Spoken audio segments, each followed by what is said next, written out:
welcome back. Welcome to Duckling Open number 138. As we are ready to jump into the middle of the series, unfortunately not the first game, but I am here with Stillmont. How are you, Stillmont? Hey, hello. How's it going? Everything is fine, right? Everything's fine. Stick asked the same question when I joined the call. I'm like, this is the one question you should not ask today. I know. I'm expecting the answer to be. No, I'm past that. I am currently at the level of just swear words. There's nothing else but swear words. Yes, we've had some technical difficulties. We still have technical difficulties, so the stream may not be perfect today. But here we are, and we are in our first series of the day. This is game 2. We are joining in here, as we see, on Pylon LE, in southeast corner of the map. All the way from the land of Hungary, but currently in Australia. Up 1 in this best of 3 series, our Red Terran. Give it up for the Pants of Battle! Battle Pants! Hold on. Stick, prepare your ears. Yes? Yay! I have a backup fanfare. I thought I would have to do it manually for a second. So yeah, interesting things happening, but in the meantime, this is the opponent. It is the light blue Zerg player from the Void, coming from Latvia. It is Sugarcoat. And this is the second one, not the first one. oh yeah, true. No, this is just a Sugarcoat. This is the first one, clearly. No, is it? I mean, it just says Sugarcoat. It doesn't say the second. It doesn't say the second. Say. How can I maybe know? Maybe they came to an agreement for the use of the Sugarcoat franchise. Yes. Okay, so we have a proxy hatchery here. Yeah. Battle Pants responding in kind with a bunker and the SCVs. This shouldn't be doing too much, but it is very, very annoying and does force a response that Battle Pants really did not want to have at this point in the game. I would say I have not seen a proxy hatchery versus a Terran ever since Blisk played, probably. Ooh, the hatchery finishes. This is not going to... Yeah, no. Ah, remember Blisk? I remember Blisk. See, what Blisk would do, Blisk would also make queens out of this hatchery. Yes. And then slowly spread creep around the base. Yeah. Sugarcoat, this is a bit of a desperate move, I think. Yeah. Kind of I mean, Sugarcoat is actually getting a third base, so this is a weird macro build, where you sacrifice a hatchery at the start. I'm not sure what's going on here. Look at that. And enough creep. Do it again. Oh, I thought it was going to be like a Nevo chamber or something. The second hatchery. And the bunker is now empty, so there was nothing here to stop that from happening. It's actually a 5th hatchery, technically. Yeah, true. No, True would never do this. Hey, we did it, True! Sure? Yay! I feel like he might. No, it just makes Zerglings. True. That's not... Why make Zerglings on this side of the map when you can make them on your side of the map? What do you think? He would sacrifice 300 minerals. Mm-hmm. That's 6 Zerglings. Zach? No, that's way more. That's 12 Zerglings. No. You said it. It's 6 Zerglings. Map on stream. Yeah. It's six batches of Zerglings. 12 Zerglings. That's what confused my brain. Okay.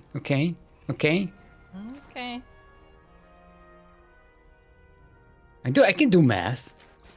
Never map on stream. I always math on stream. Sometimes it actually works. Oh, looks like we will have interesting matchup as we have Roach Warren versus Blue Flame. Yeah, Blue Flame. Oh, was that a cancelled cyclone? Either it was cancelled or it popped out somewhere I couldn't see it. But I clicked away. Yeah. I think it popped out. I think this is the second one. think that's what was the one. Well, it's gonna be. There's no armory, so it's not gonna be Hellbats. Just pure mech, just pure Helion Cyclone with Blue Flame. Yes, it's what do you call it? McLaren. That's what You're we call it. asking Right? me what your name for the thing is? Yes. Because everybody called it Ferrari mech, but we called it McLaren because it's also a pun, so it's great. Well, I don't think it works as well because McLaren isn't like as known a brand as Yeah. It's known in the racing industry, in the racing sports, but it's not as popular as Ferrari. Ferrari is known way outside. Yeah. I mean, you say that, but like, I'm not interested in racing and I've heard of it, but I've heard of it in the context of racing, where like Ferrari is just a brand you know. Yes. It's also a brand of like a famous supercar. Yeah, It's been famous exactly. for a long time. Okay, Flames are doing great. Blue Flames taking care of the Zerglings really well. And those are the big danger to the Cyclones. Because the Roaches are basically infinitely kiteable by the Cyclones. Yeah, even though they don't die as quickly to this army because of the range, because of the kiting, like they cannot really get to the Terran units. So it's a very powerful composition there by Battle Pants. Sugar Colt just makes more and more roaches, which I think is a good answer here, with borrow as well. So then you can basically, if one of your roaches gets targeted, you can immediately borrow it and cancel the auto lock on, right? Sure, we could do Which that. prevents the cyclone from kiting you, and you save the roach. Oh, Helion's going for a drive-by! Oh, they're coming in! They're coming in! It's gonna be massacre! Oh, it's gonna be bad! Oh, it's gonna be bad! Oh, they're not aiming at all. Okay, now we're starting to... Okay, there we go. There's the barbecue. I feel like this could have gone way worse for Sugar Colt. Yeah, it probably could, to be fair. Okay, but but still, there's a... 14 There's a drones? 1-2 punch here. Okay. Yeah, 14 drones. But it was for like 8 Hellions or 9 Hellions. 11. 11 Helions. 11. So yeah, maybe not ideal, but as you said, like maybe the focus fire could be a bit better there, but still some nice damage done. But yeah, now these Cyclones don't have as much support, and as you said, with the Roaches breaking those lock-ons now with the Burrow, they may do much better. Yeah, look at that. It's much... Well, actually, stop doing it. It did it once. Sugar Colt, it got this upgrade, did it once, and that's it. Oh, Burrow. No control. Oh. I feel like Sugarcoat is just, focusing on the fact that he has pure numbers and he's just marching forward. I mean, yeah, at this point, getting See, just caught. one-shotting. Yeah. And now Sugar Colt is at the mineral line of Battle Pants. The Pants of Battle. The wall is not gonna be closed. Or is it? It was going to be closed by SCVs, which is kind of not where you want to be. Good focus firing on the SCVs. 21 SCVs go down. Look at the worker count now. They're just stuck on this ramp, but it looks like they will be able to go up. The Cyclone goes down. There are a few still left in the base. The SCVs are pulled on the line to help with this defense. And, I mean, the Roaches are falling down, but so much damage is being done. Now more SCVs are going to go down. The production is going to be in favor of Battle Pants here. But Sugar Colt is marching more units across the map. I don't think they should go in here now that this battle is over. This is just sacrificing your last remaining units. I mean, you say that, but the last of the workers are going down. I mean, yeah, Battle Pants has 0 workers right now, so I Exactly. guess Sugar Colt can just make any units and just send them across the map. There we go, Sugar Colt evens Nice up of the the score. We series. have ourselves our sideways 1-1. Indeed.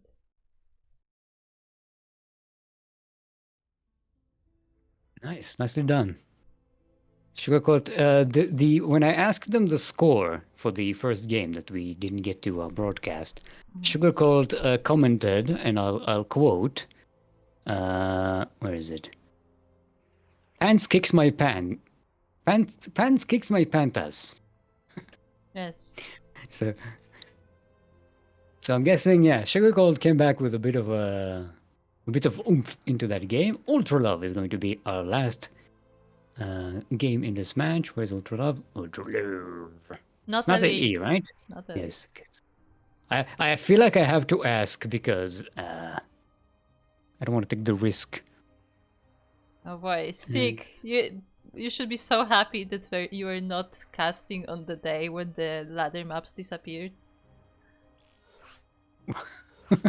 What happened? Wait, you completely missed that?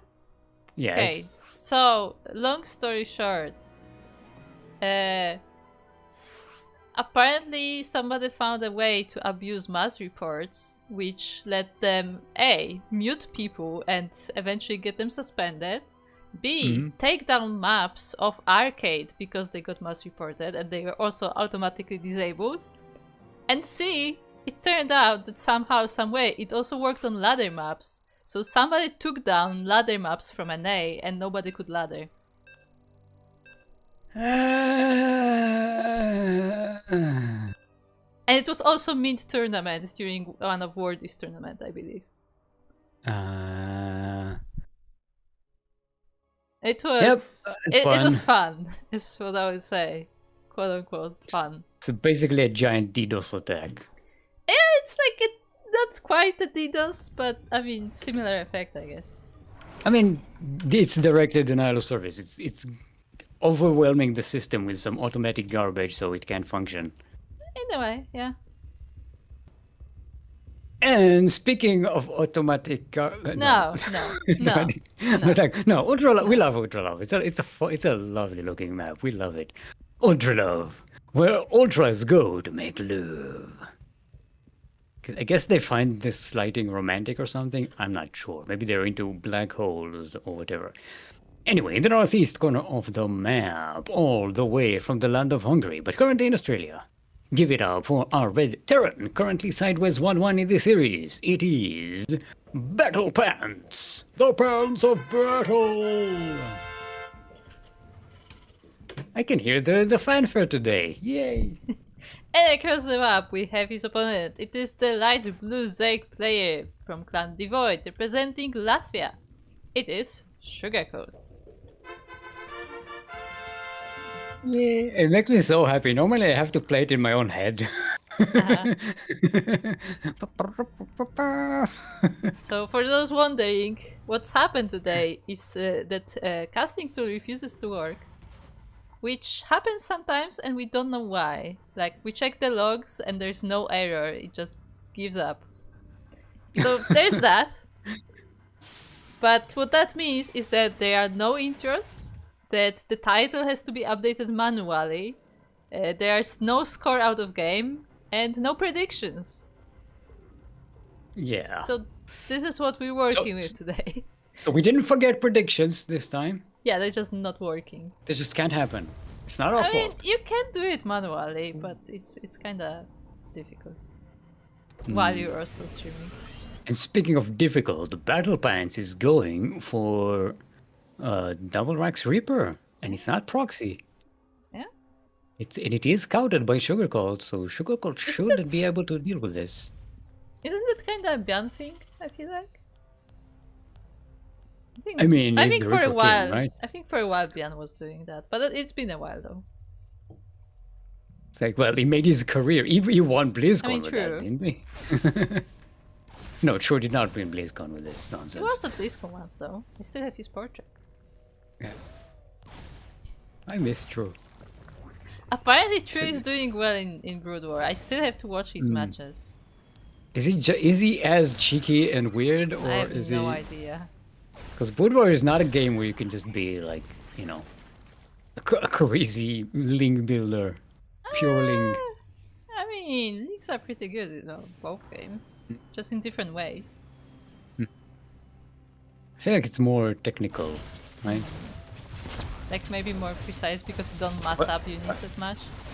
Yeah, I think when you have to play a lot more macro to be able to handle that. It's not as quick when it comes to the cheesy builds.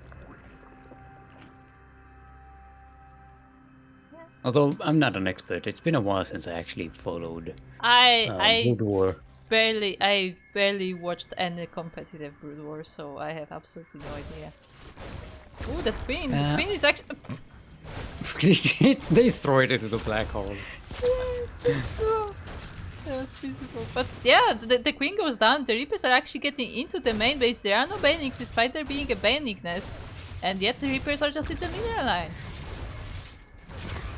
They're not perfectly focusing the fire, so they didn't actually kill.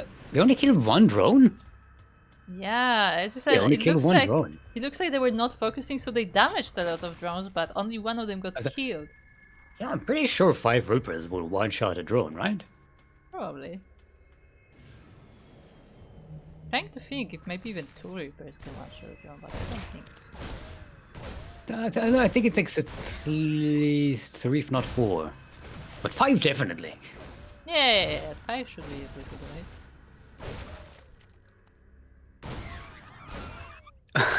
This is crazy. The Ducklings are just slowly running away. Okay, there we go. Oh, Now they have speed. Speed is done. Okay, this is like a Scooby-Doo thing where one group is chasing after the other, and then it's like, oh, and then they just go like running the other way.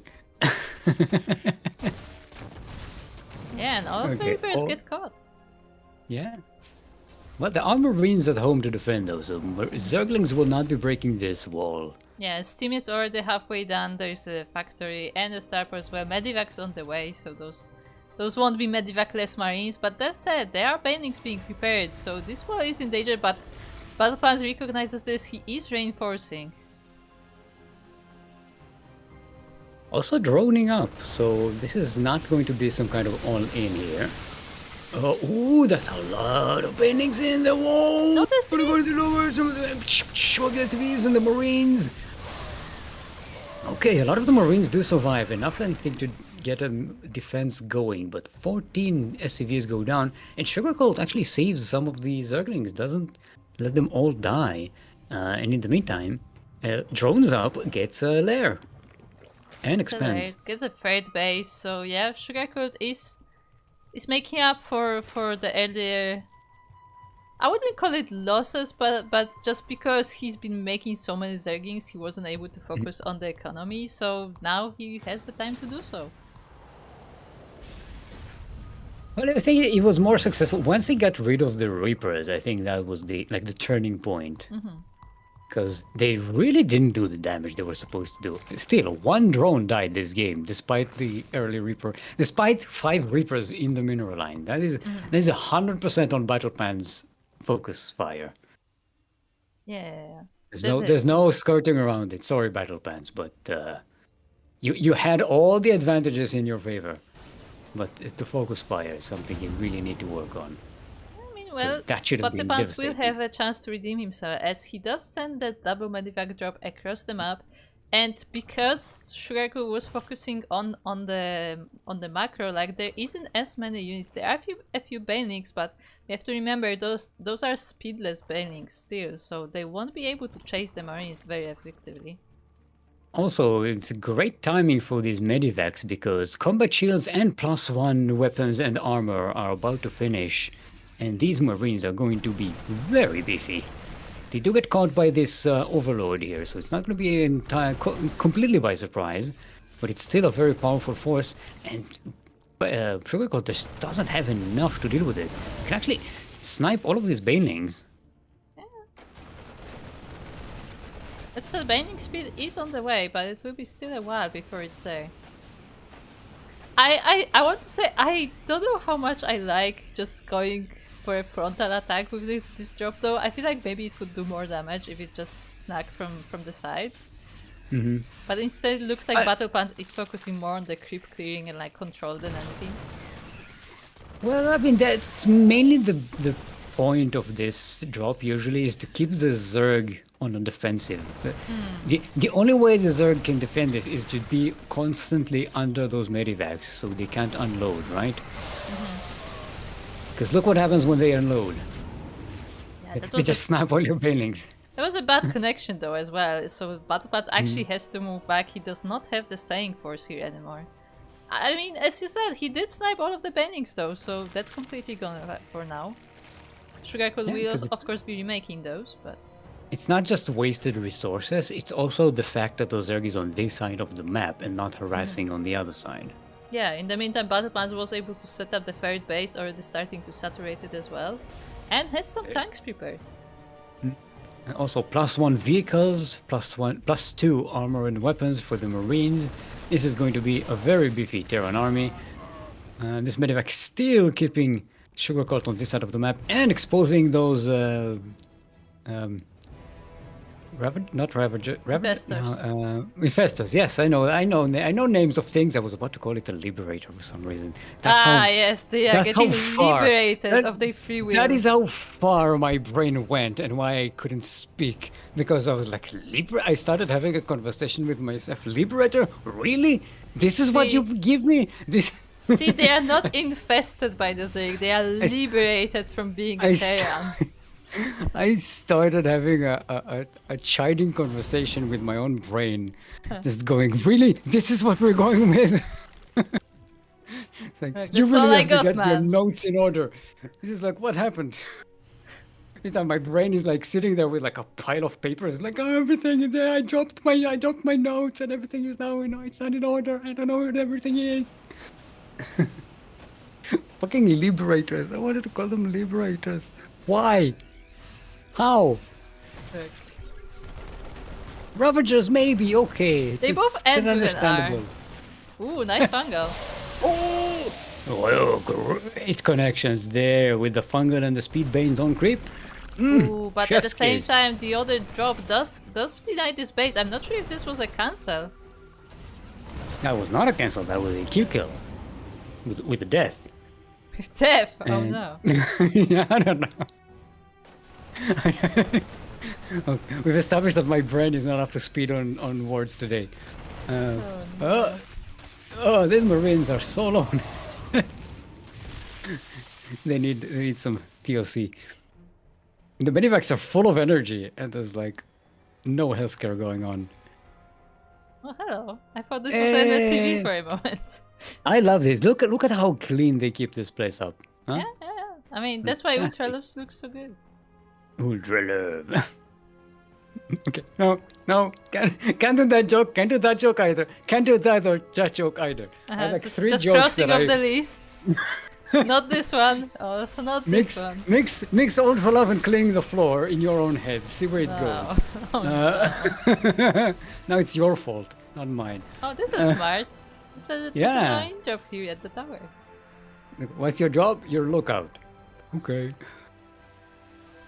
Oh, this is a lot of Marines coming though, and with tank support this time. Yeah. The tanks are no, the high ground tanks are not siege though. Oh, the bennings get to everything. There's still not enough though, and the Ultralisks, they still don't afford. Wait, do they have chitinous plating? They do have chitinous plating. They have chitinous plating. They don't have the speed, and they were a little bit stuck behind the rest of the army. Plus, there were tanks or the siege on the high ground up the ramp, so they were not able to get to it before like the rest of the army was completely gone. Also worth mentioning, Battle Plans is way ahead in upgrades. And those Marines have so much DPS. I think the tanks barely did anything here. Most of the DPS was from the Marines, who are severely oversteamed at the moment, by the way. Nah, it's fine. What do you mean? Okay. Can you imagine being the doctor getting like, all these Marines? Look, they're just matching their armor color, okay? Yeah, they're just junkies. Can I have more of that steamine? Do you have any more of them needles? Oh no. Ooh, but the ultras though. Man. The ultras do some damage together with some banelings, and it looks like this may be just enough to clean up most of the army, but not all of the army, as the Zerg army is dwindling, and there is even a drop in the natural as well, and looks like that is it for Sugarcoat here. Look at this supply right now. Oh no, even after losing that entire army, Battle Pants is still triple the army supply of Sugar Gold.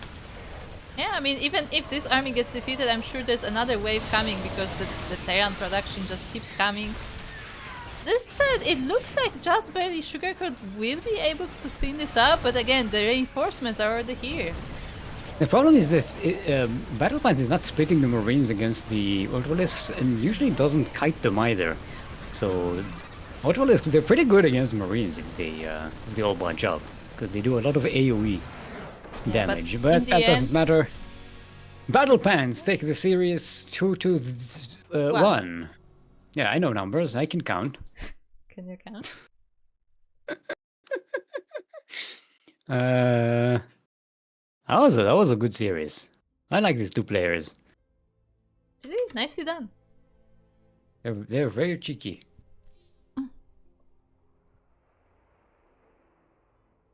Yeah, Sugar Gold wishing us a nice stream and casting session. Thank you. Thank you, Sugar Gold. Everything will go fine and there will be no problems. As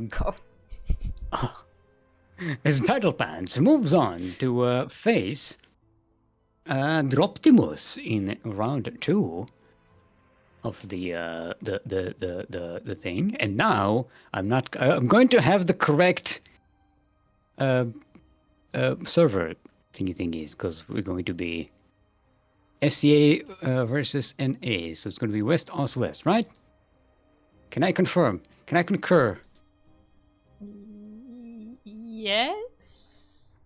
I don't see Droptimus in the thing though. Yeah, I'm sure that he was also watching, so we can give him a few minutes. Hey everyone, Stillmore just asks for TLC. ASL? What? TLC is tender okay. love and care. It's not age, sex, length? What's I said location? Not leg. It's not leg. It's location. Age, sex, length. Oh my god. Like you really are going there, huh? Length is a lot more relevant information. In some context, I guess. God damn it, Steve.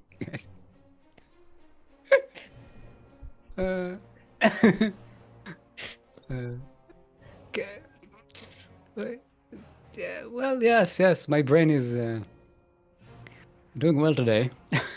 Yeah. How's yours? What? How's your brain today? We just got an update that Droptimus is forfeiting, unfortunately. The Droptimus dropped. Yeah, oh dropped. No. Well, we still have a series because Winter is waiting in the semifinals. Yeah, and that means we're progressing directly to the semifinals then. Wait, the other semifinal was already. Will you do that? Or, Upper first. Or okay. Upper first. Okay. Okay. Light said the admin said it in chat, but I wasn't reading chat. Okay, there we go. Okay, I'm not. I can't read all the chats all the time and keep talking and look at the brackets and try to find the right players for the thing. Yes. I'm okay. There we go. Winter is from. Do we know? From. Hold on, let me double check that this is the Winter that I'm thinking about because I think we have like 2 or 3. So I'll just ask directly. I think they're your countrymen. Yeah. Oh, okay. So we're going. No, it's EU. Oh, it's still EU versus Oz, right? Yes, it's EU versus Oz. I guess technically EU. I think that's what we counted, right? we technically considered EU, despite the fact that we probably have better ping to like Asia or something. Yeah, I mean it's similar. It's similar like with India, where like India like has bad ping to everywhere, so it's like, oh. Or like maybe not bad, but like it's like equally bad. Like it's neither EU nor Asia nor. I guess Singapore would be the closest to them. Well, it's also weird because when you look at the country, some countries are so big that it kind of like it gets weird. Yeah. 'Cause in Russia, you can be closer to Asia than to Yeah, definitely. EU, right? Although, I mean, most of the population lives on certain side of the country, but did we? Wait, yes, where's Battle Pants? We lost Battle Pants. I thought Battle Pants was we in the did party. lose Battle Pants, I think. Yeah, he left the party. Oh, He left the we party. dropped. Kuro, we could have had Battle Pants versus Droptimus. We can have dropped pants puns. All. No. Oh no! Look Oh, at what. no. Look at what we lost. Yes. Look at what was lost. I need to get him in the lobby. How do I get him in? Why can I get him in the lobby? Battle Pants. Invite to game. Okay, there we go. It's.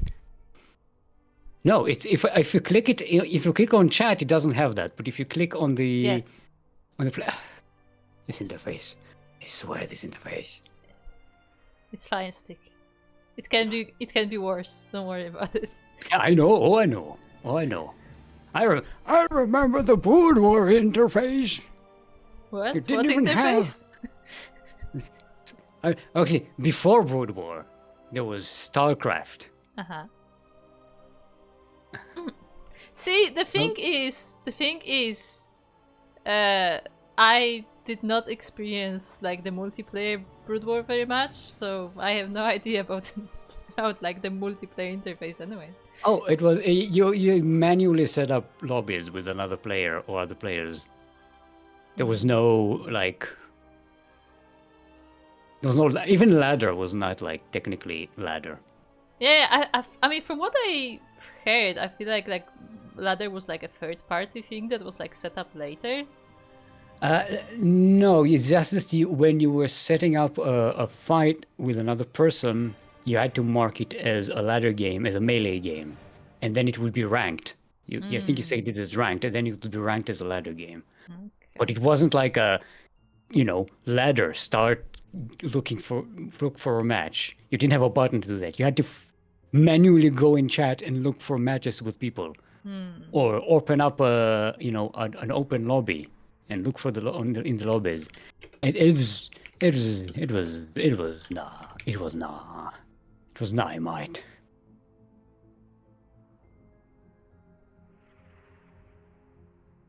I think they're all very confused. What?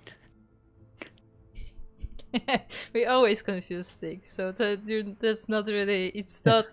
He's saying that it's confusing me as an achievement. All you have to do is sit back and listen. It will happen. Okay, winter is ready. Okay.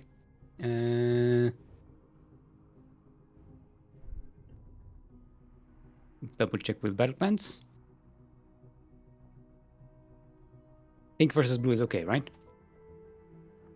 Yeah, it should be fine.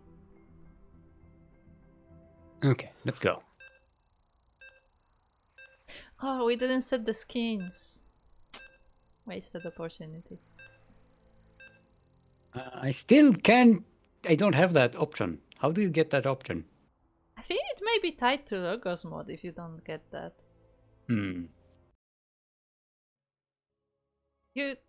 You do have access to the Logos mod or no?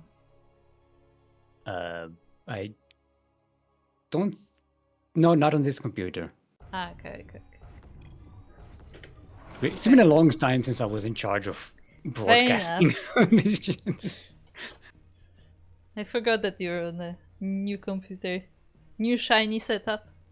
Yes. Anyway, speaking of new, we are on the last fantasy.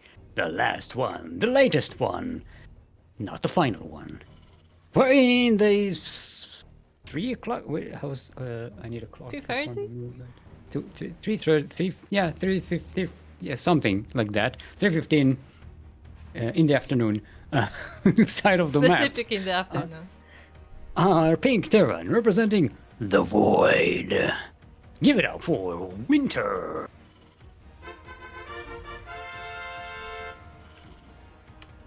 And his opponent in the 7:30-ish o'clock of the map, we have the blue player from Hungary, but living in Australia, it is Battle Pants.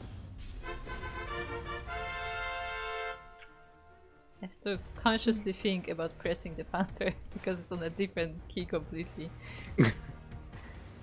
Well, I appreciate. How am I hearing it though? So yeah, because I didn't get to explain what the backup was. So my backup for fanfare for when I cannot use the casting tool is that we do have a soundboard on Discord, and I uploaded the sound of the fanfare to Discord.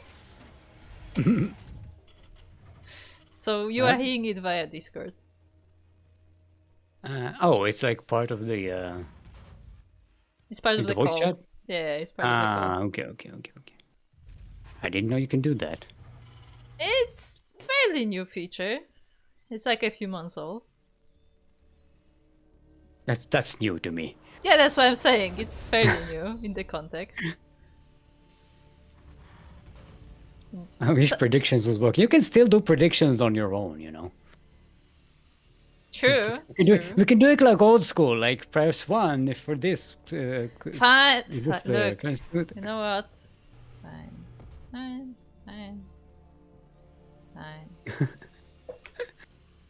Hope you enjoy looking at the Terran base for a while. Okay. That's great animations that Terran has, by the way. The construction thing. No, yeah, I enjoy it, and Very, we got some interesting skins as well. Then I like it's like buildings that kind of build themselves. They go with like thing. Hey, prediction. There you go. But yeah, what I wanted to say is that recently I've been seeing a lot of Byan on this map specifically. Like Byan is one of the few players who want to play this map. And what Byan does is instead of building like a normal Terran would, he just puts all his buildings on the back. So when somebody is scouting, like the probe or like the SCV comes up the ramp, they're like, oh, nobody's here, and they leave. And he's done it a few times already. That is cheeky. That is indeed cheeky. Yeah, it's a very Byan thing, and I love every time it happens. I wonder if we could just go and build like the wall on the other side of the map. That would be dedication. That would be dedication.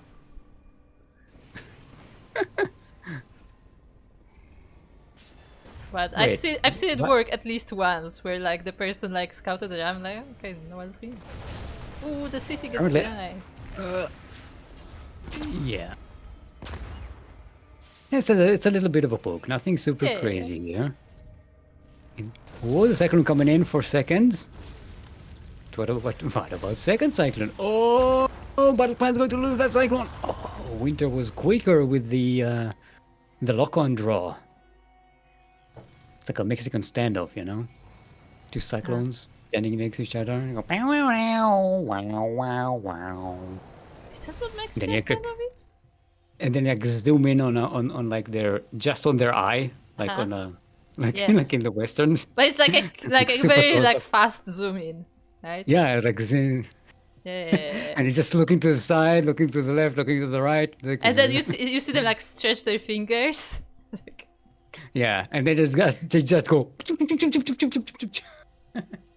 Beautiful. That would be a great Carbots beat, right? Could be. Unless he's done it already with something else. No, you went for the Thomas the Tank Engine theme with the... yeah, with Cyclone, yeah, but I don't know if he used the... Well, that didn't work. Yeah. But if I tried to drop 2 Reapers, which is very unconventional, I will say, and they just went through the base and died. I honestly thought those were mines. Yeah, same. It looked like a mine drop. Like, yeah, that looked like... But I was like, these mines look weird. They have wings and jetpacks. I mean, they did scout the base, I guess, but I am not sure if that was worth... I mean, to be fair, at this point of the game, Reapers are not very important, so I guess it doesn't really matter, but yeah, I'm not sure if that was worth it. It gave information at least. I mean, it's a scouting. Yeah, exactly. Like, they just did some scouting. And they're cheaper than a scan at that point, at this point, right? A scan could be, you know, a mule. True. I think so. I mean, again, I feel like it more comes down to the fact that, like, at this point of the game, we don't really need them anyway, so might as well just, you know, use them. Okay, Winter going for that third base. Nice defensive setup here. Even got a couple of ravens for good 3 ravens, actually. Ooh, I thought it was 2, but no. There's 3 ravens. Quoth the raven. Is 3 ravens like a bad omen? How many ravens do you... It's a murder. No. Murder of crows. Murder of ravens. Murder of crows. So what's ravens? I knew it, but I forgot. Why? Okay, serious question. Why does English have specific names for groups of animals? It's called an unkindness. An unkindness of ravens. Shaking my head. Ravens can be very kind. In fact, ravens stick to their families and care for each other. Yeah, they also protect their clan by attacking everyone who's ever annoyed them. I mean, fair enough. They also like to play. I've seen wild ravens play. Okay, Battle Pants gets Steam. Winter seems to be going for mech. Purely. Not purely, there are a bunch of Marines, but there are no upgrades for them. Winter is going to have more Vikings though, I think. So that's going to be a bit of an advantage. Yeah, I guess so, because we only have 2 here, and I mean, the first one might be going down, but both of them are actually. Oh, dropping down the auto turrets. They do get sniped by the tanks though. They don't quite get to kill the Vikings, but Winter seems to be winning the Viking war. Oh no. There we go. And all the Vikings are down. Okay, nobody won the Viking war, everybody lost it. There's one here. Oh, Battle Pants has one, okay. Yeah, just got the reinforcing Viking. Ooh, it looks like the tanks may be in range? No, just barely not. They are in range of those turrets, so that's a bit of an unfortunate situation for Winter. However, Battle Pants seems to be using the scans to go for the high ground vision on these. Yeah. Now he's using the medivac as well. Ooh, this tank is a bit too adventurous, and Winter will be losing that. Oh, going for the drop. Oh, that's a lot of turrets. Yeah, but they're not exactly in position to kill these Marines. There are more Ravens available, but they all get sniped down before they even drop the auto turrets. And Battle Pants manages to actually camp the production of Winter. Winter has nothing here to defend. Brings a bunch of Marines from the low ground, but Battle Pants' Marines are better on upgrades. The Viking had to land to kill that last Marine. So all in all, pretty good drop, and there's another drop coming in. Yeah, there are more reinforcements coming for Battle Pants, so even though he does leave those tanks a little bit, you know, without cover, like the reinforcements are helping secure them, and at the same time the Marines are able to do a lot of damage in the main base. But 3 tanks for Winter coming just at the same time. So there's too much for the Marines, that small amount of Marines of Battle Pants to handle, especially with landed Vikings in the area. And Battle Pants has to kind of back away. Now Winter has the Viking advantage, and I think Winter pretty soon will be able to break this siege. I don't know if Battle Pants wants to stay here. I think Battle Pants agrees with you, as he is unsieging the tanks, and looks like he will be moving back home. Oh, I think there's a bit of a trap there. Yeah, he's left a few Marines. Oh, it's a Doom Drop! It's a Juke! It's a Juke and Jive! Yeah. Oh, but the Vikings catch the Medivacs, and they're mostly full. There's even a turret that managed to catch some of them, and most of the Doom Drop gets destroyed before it even lands. They still manage to do a lot of damage, but Winter comes out ahead in this fight, and Battle Pants sacrifices most of his army. Yeah, I think like another maybe... Oh no, the Medivacs!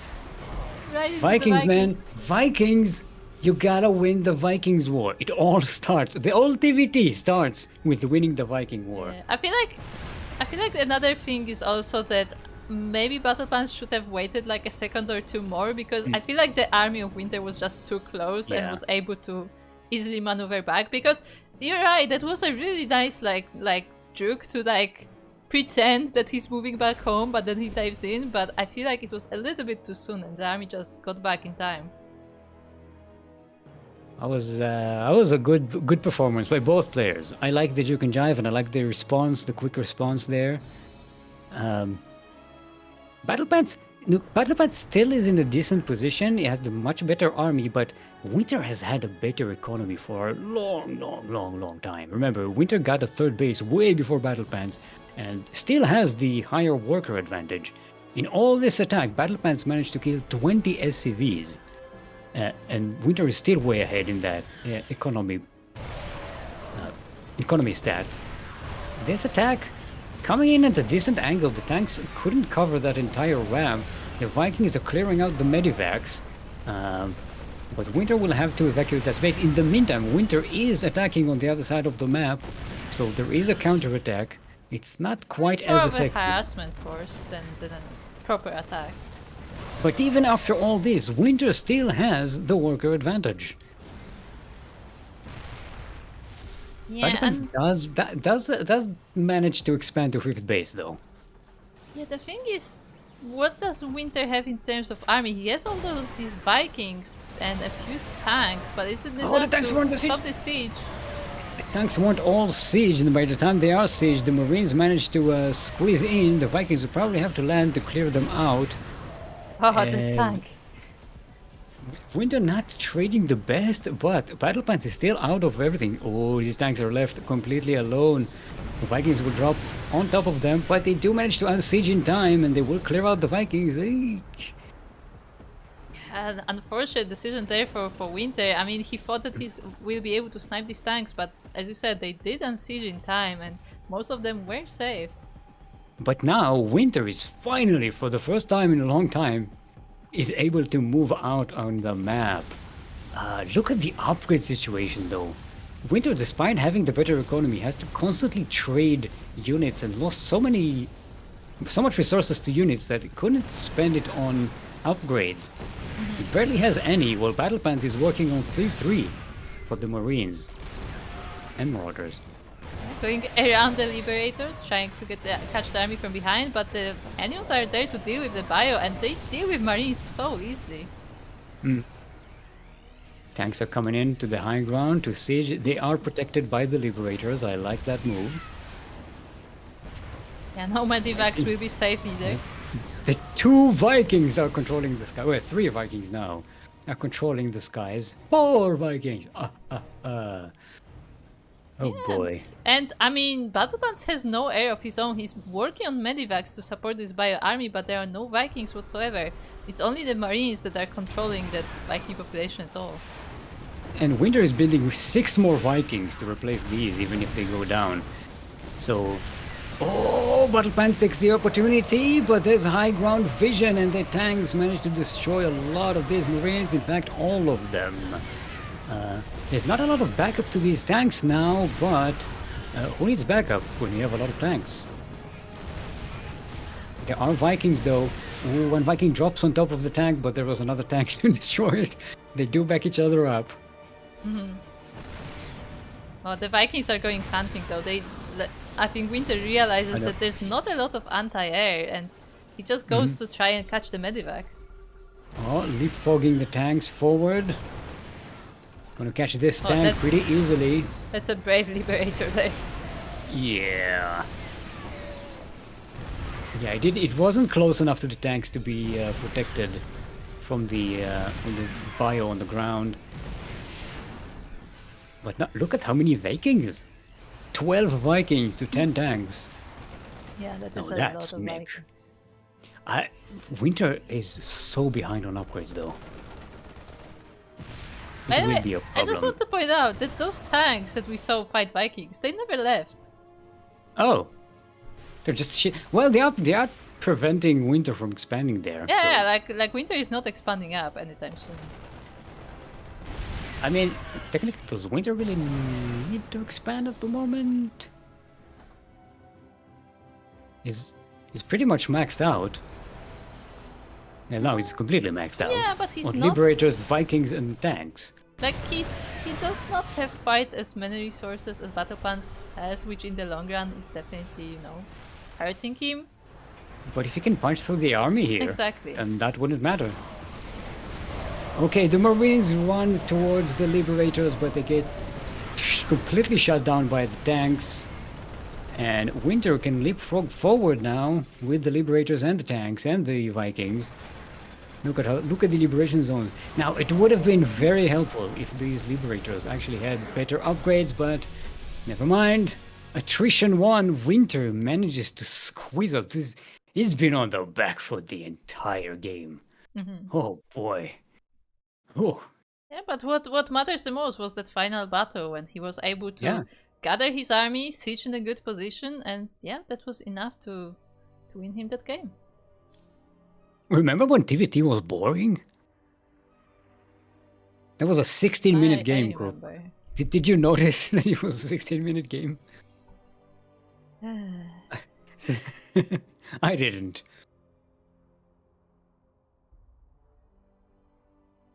Next map, victim map. Silmod is an old Egon Statman. What? Do you know who Statman is? Yeah, it's the annoying guy from that planet who starts to talk to the planet. Gets high on Vespene gas. That's not where he's from, but sure, yes. Torches is the That's where he's on. At some point, yes. After the events of the campaign, that's where he ends up, yes. Okay, I have to go and check the thing again. West Central West, okay. Okay. I can't keep the server thing in my memory. I always just look it up. That's why it's written down. Okay, let's see if everybody's prepared to go all the way. Wait, but why am I Egon Statman?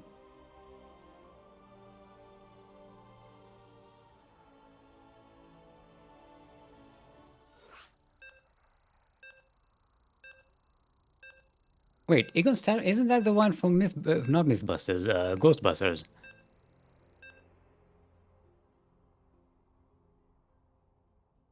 Cool, are you muted again?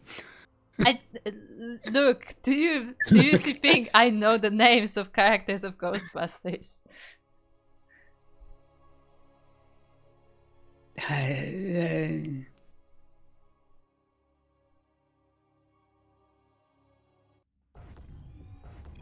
Okay. Oh, I had to drink some water because I'm getting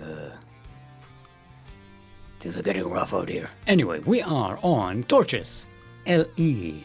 We're in the northeast corner of the map, currently up 1 in this best of 3 semi-final match. It is our pink Terran representing the Void. Give it up for Winder.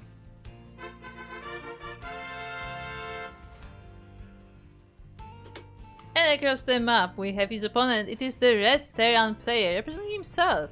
It is Battle Plans. The That was funny. of battle. You want to guess what I did to do this? What? Apparently I pressed my fingers so hard that I pressed 2 keys at once. And it started turning. You're making me dizzy. You're welcome. More than TY amount of workers, yes. That definitely accounts for Winter's worker count last game. But it worked, look. It allowed Winter to completely win the attrition war, right? Keep on making units. And we have a proxy barracks here for Winter. There is a barracks at home as well, so it's only just one proxy barracks. It's a sneaky one. It's not actually closer to battle plans. I like how it's right next to the healing shrine. Mm-hmm. You know those, right, Stick? Yeah, I know that there's healing shrines. Okay. I don't know one uses them, except like maybe one player in a... Well, no, we've had a few players use them. 10. Yeah, well, one player healed like I mean- a Helion there or something. To be fair, kind of intentionally they're a bit out of the way, so like, you know, you have to specifically go there if you want to use them. Oh yeah, I'm not blaming the players. I mean, it's kind of stupid to go all the way there just to heal yourself. I do blame the players. I do actually blame the players No, because I mean- I've seen on more than one occasion when they are there anyway and they just stand next to it and don't go in. I'm like, come on. That's because they don't take it into account. But going all the way there just to heal is out of the question usually. Okay, Winter coming in with a bunch of Reapers. The Battle Pants does have Reapers of his own. It looks like Battle Pants... No, maybe Winter will get the better of this. One more shot, one more shot. Get back here. Close. Okay, Winter triggers the he healing gets as well it. and gets the shot and gets a delay on the natural base of Battle Pants and has more Reapers on the way. Winter is not expanded just yet, getting a factory now. This may not be an all-in, but it is going to be an economical delay. I mean, so far Winter is successfully sniping all the Reapers off Battle Pants, but with this Cyclone out, this should be the end of this aggression. Still, for an early game, that's really nice beginning. 4 CVs down and that big delay on the command center, pretty nice. Yes, yes. It is pretty good. A big delay, killing a bunch of workers, killing the Reapers of Battle Pants so they can't be on the other side of the map. No scouting, no nonsense. And Winter is floating that barracks and getting a Cyclone. So I'm guessing mech again. Winter is building the command center on the high ground. So there is an expansion for Winter. It's just going to be slightly later and on the high ground. Expecting some kind of retaliation. Battle Pants is going with Banshees. And a second starport. I was not able to distract Silmont. What? Nothing. What did you show? I was looking at the build order. I wasn't paying attention to what was on the screen. No, I was checking how long it will take before you will get concerned. What am I looking at? Because I'm just staying intently at the building. Okay. No, I was busy. See, Stick filling was in. focused. I was busy He filling the passed the silence. test. He passed the test. He was focused. I didn't pass the test. I completely didn't know the test was happening. I didn't show Yeah, up to the It's test. the test. Okay. Barracks gets a full scout. Sees the two the starports is what I meant to say. Not stargates, the other ones. Oh boy. Winter marching out across the map. It is going to be a bunch of Marines with the Cyclones. So far, not committing to mech or bio. Vikings do land, so they offer a bunch of extra DPS, but they get sniped by the Cyclones. Because as we've Yeah. learned, you want to start with more Vikings. That's how TVT is being won. Winter forced to use the scan here for the Banshees, but he's not able to take them down actually, and they go out of the scout range. Everything gets picked up by the medivacs, which the Banshees cannot attack for some reason. I wonder if they can bump them, right? I was gonna say, what do you want them to do? Ram into them? Yes, why not? Why not? They're probably better armored, right? Then a medivac? Not necessarily.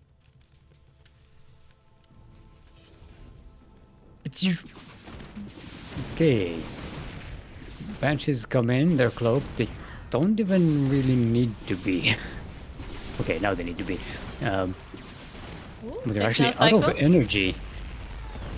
At least one of them is out of Ooh. energy, and the other one gets sniped for the scan. 6 SCVs go down for Winter. That's not quite enough to do a bunch of damage. Winter is still ahead in terms of workers. They're equal in terms of bases. And Winter is going full on mech. 2 more factories are getting mean- constructed right now. I mean, let's be honest. That floating Rex was a bit of a tell. That the racks will not be needed anytime soon. Well, why not throw the other racks? There's still another one. Yeah, we need one to build more factories. Checkmate. Well, I guess there's that issue. Still doesn't stop other mech Terrans from just floating the barracks to the other side of the map. Oh yeah, no. The scout.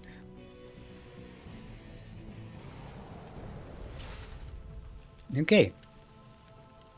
So game is equalizing now, but neither player wants to be on the other side of the map. They're both waiting for the other one to attack, both trying to play defensively.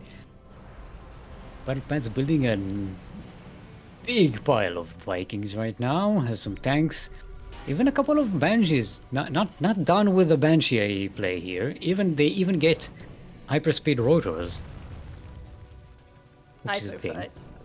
Hyperfly, hyperspeed flight thingies. Warp 5 rotors. See, they're actually spinning faster.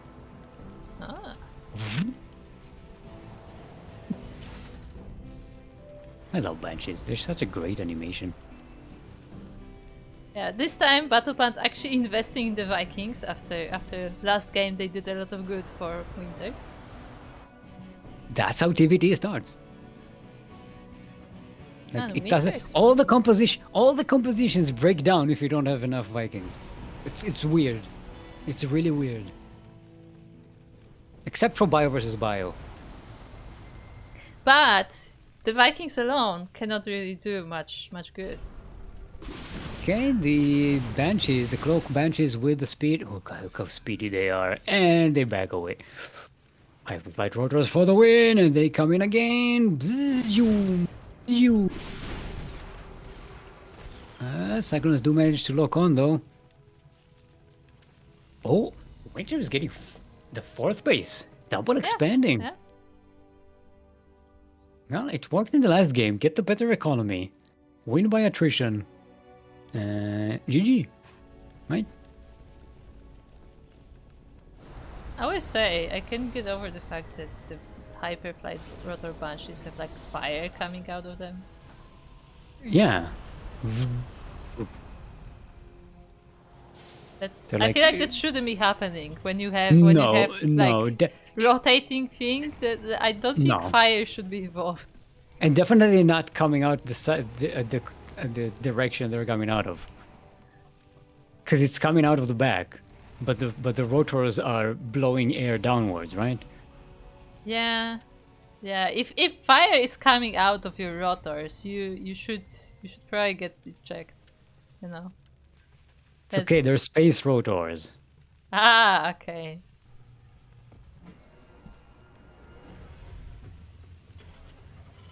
I think maybe it's not even jet.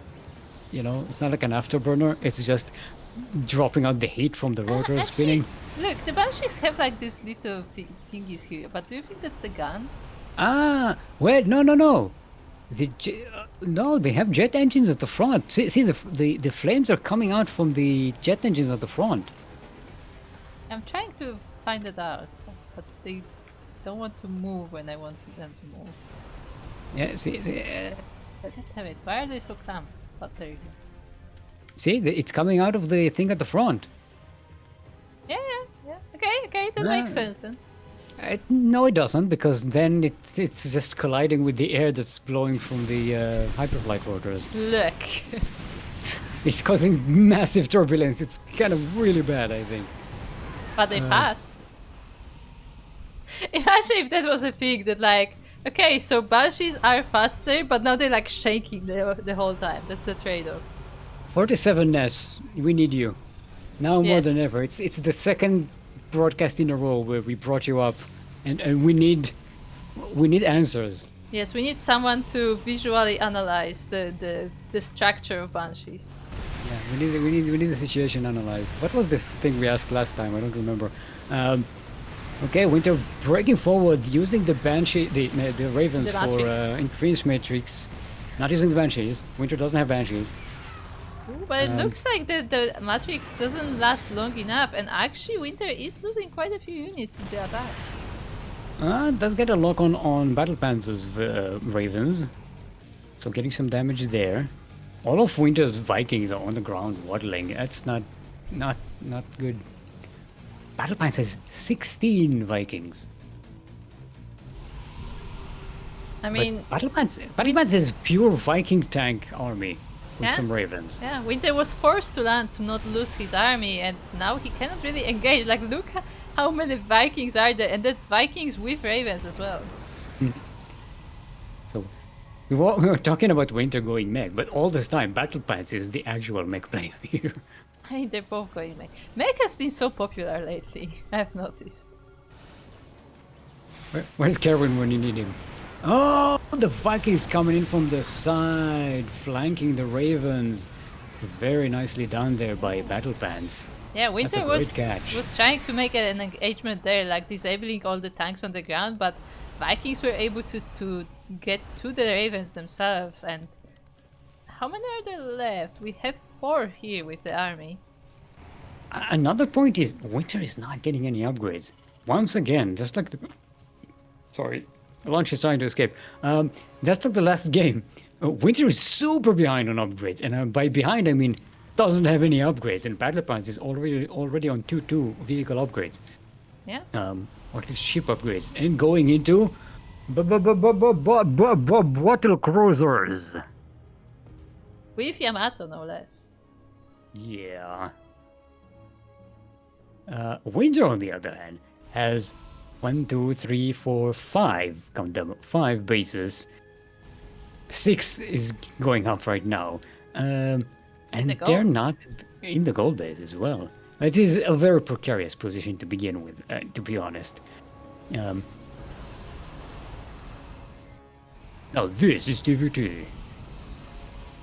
Winter's starting to get an upgrade in its +1 armor, and that's it. I don't know how that's going to go. Look, that's Because what all economically- the budget allowed for this year, okay? Yeah, Winter is so far...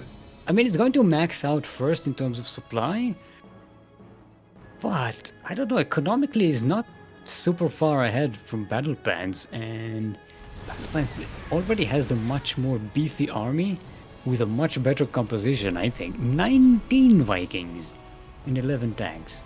Winter only has 2 tanks. Most of the army is Cyclones.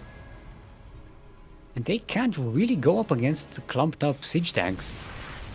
Can they go up against the battle cruisers though? They all lock on, most of them on the Ravens. There is an anti-armor missile as well. Winter's Ravens are just sitting there. They're mostly not doing anything. They're now using auto turrets. They do manage to clean up a lot of Battle Pants' army, but Winter is taking the worst part of the battle. Even the battle cruiser of Battle Pants still stands, well, still flies. And yeah, this was... Ugh, this did not go well for Winter. This is not the best of trades.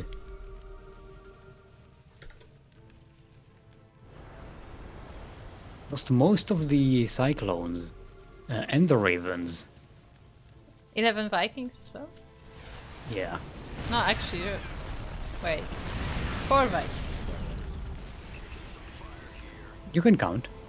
Nah, look, But I would say the battle report is a little confusing because it shows the players the other way than the units lost. So my brain has to adjust. Because of course it would. Because the battle report shows the units killed by the player. So like it's the other way. That's interesting, Gus. Yeah. So really, because it's supposed to be for the other side, right? Yeah. But I mean, Okay, there is like a I hole said- in the middle, so might as well. Like we did say that this SCVs are just... They're actually transferring to the other base. They're not even Yes. transferring here. Yeah, they They're were going to for the base other to the base. southwest. That was very unfortunate. 18 SCVs just And get more. completely destroyed here. But I feel like at this point, Battle Pass should wonder why are all these SCVs going directly into the tank fire? I don't know if Battle Pants was even paying attention to what was going on here. Probably busy making more battle cruisers. making them 3 at a time now. Yeah, I don't think he is aware, but he sees more SCVs coming. And I mean, And- this is getting and suspicious. Winter is still not getting any upgrades. Yeah, he's focusing mostly on the army itself, I guess.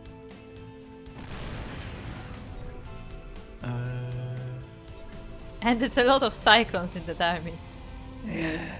I mean, well, to be fair, well, My God, Locon how doesn't many benefit ravens from are upgrades. Locon doesn't benefit from upgrades, right? there? I'm not sure actually, maybe not. And Because- auto turrets, I think, don't benefit from it either. Because they're Duckling is an spells? ability, yeah. Maybe it doesn't. So maybe, you know, maybe Winter is the big brain player here. But I don't know. This does not look like a big brain play. Yeah, and he Losing- lost that base as well. Yeah, losing another base, losing 17 SCVs, and most of your army. Yeah, and They he, do a lot of damage to battle plans, but I mean, that was the good way. Look at the units lost up! Oh, the resources. No. Oh. Winter lost 14,000 minerals and 7,000 gas. To battle plans, 7,000 minerals and 4,600 gas. Oh. Yeah, that was not good trades. And we have ourselves a sideways 1-1. indeed.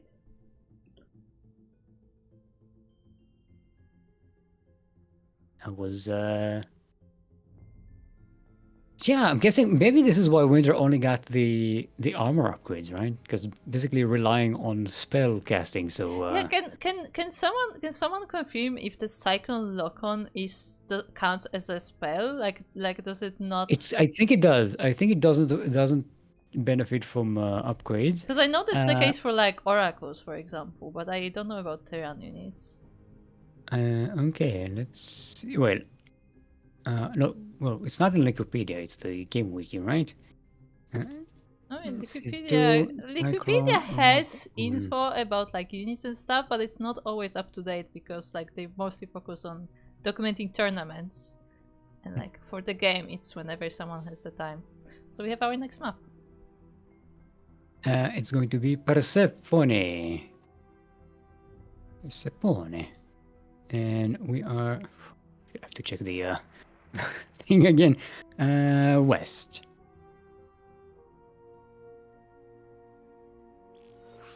That's the server.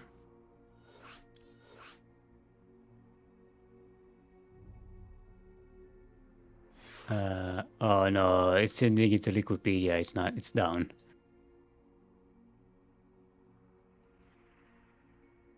Okay, see if everybody's prepared.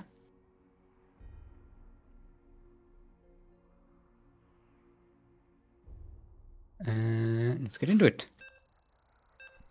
By the way, if someone is frying the Wikipedia servers, could you stop? I kinda Yeah, like stop. using Wikipedia. Okay, oh, there's the StarCraft fandom wiki. Okay. Yeah. That would work.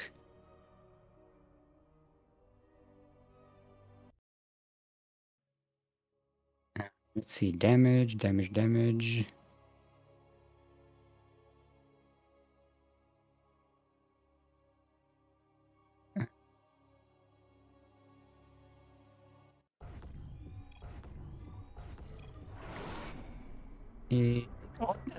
High-sec auto tracking increases range, but I don't see the damage upgrades.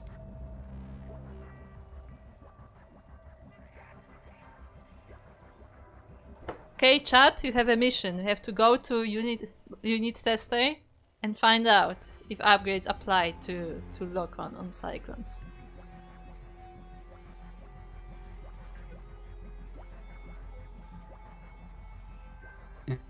See what the cyclone lock-on thing. In the meantime, we can actually start the actual game. We are on Persephone, yes, in the northwest corner of the map. Currently sideways 1-1 in this best of 3 semi-final, representing the Void. It is our big Terran. Give it up for Winter. Oh, hold on. I forgot that I have to press a different button. And on the bottom side of the map we have his opponent. It is the red Terran player. It is Battle Pants.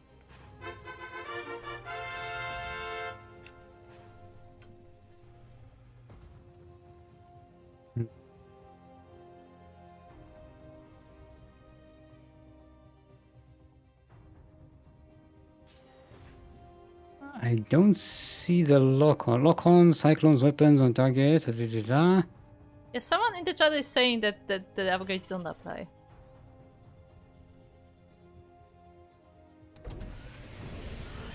Where does it show the dealing 400 damage for 14 seconds? Doesn't show any benefit from upgrades. The regular attack definitely is affected. Thank you for your service, Libre. Libre saying that they closed all their Wikipedia tabs to help the servers come. Thank you. Thank you. Well, you degenerates with 15,000 tabs open in your browsers. Cough. Oh, yes, those people. Yeah, those people. It's not like I have 10 tabs of Wikipedia open at all times. Ooh, very, very intense defense here from Winter.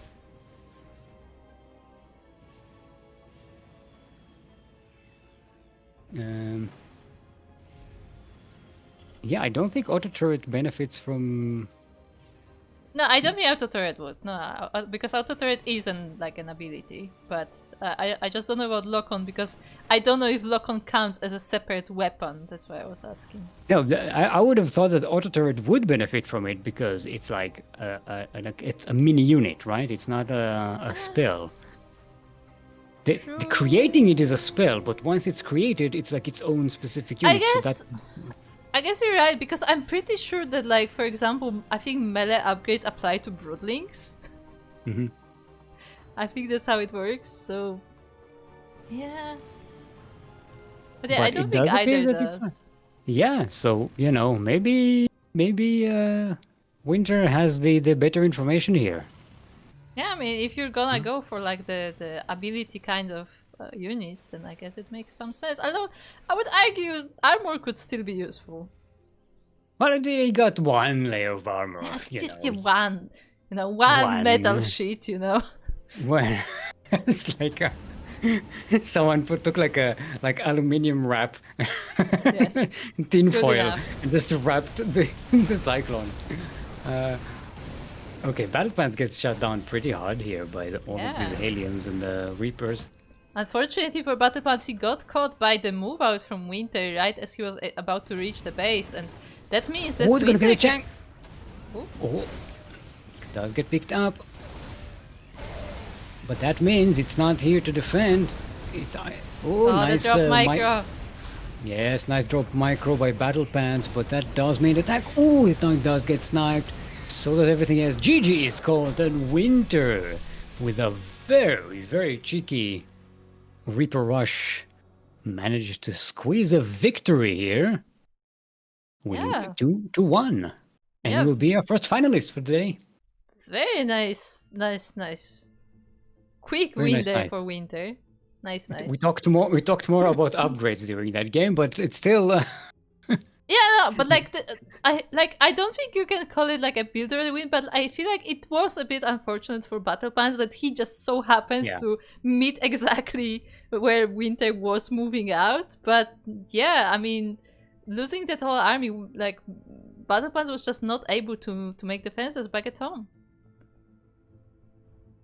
And it was very close. I mean, that tank micro was pretty good, but yeah, GG is called, and congratulations, Winter will be going to the finals.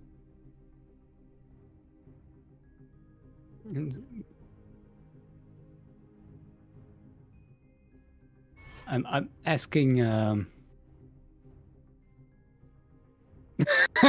No. There you go. Just forgot. So Steven was asking if Winter intentionally didn't get upgrades because of using abilities, and Winter's like, nah, I just forgot. I thought you were big brain. God damn it. Oh, brain for the win. Oh, good God. Hold on. Okay, so I need to go for. Why is my snipping tool being such an ass? Oh.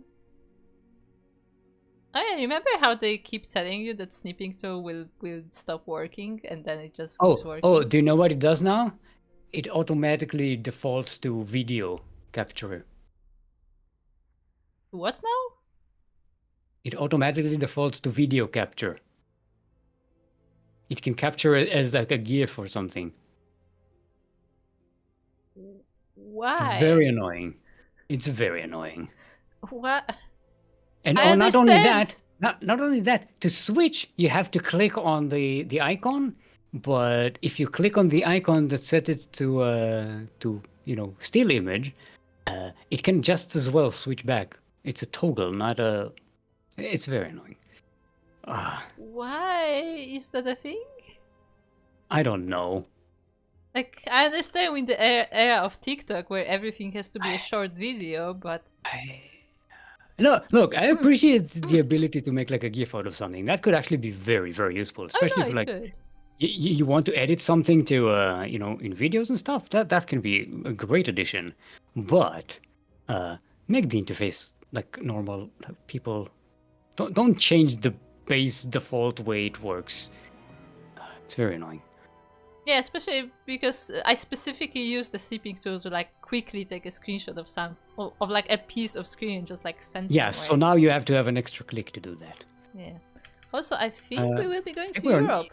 Yeah, that's why I can't find the players while we're talking. I was like, where are they? Oh, probably in Europe. Okay, let's go to EU, see what's going on. So hold on, pretty place here.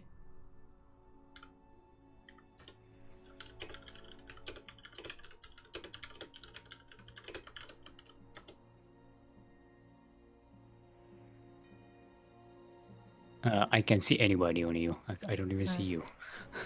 Yeah, because I'm on an A. Yeah, the Macho is in chat asking if they should start, so. Told them, no, we are going. That's when you go and game at the same time.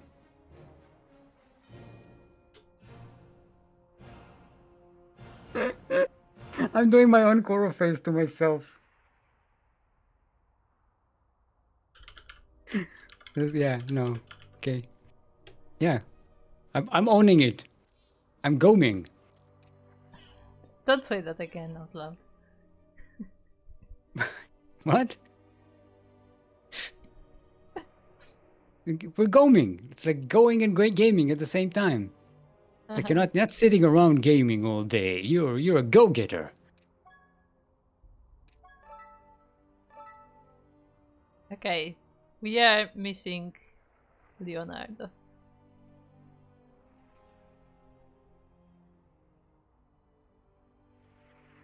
Oh, I thought you will already be there.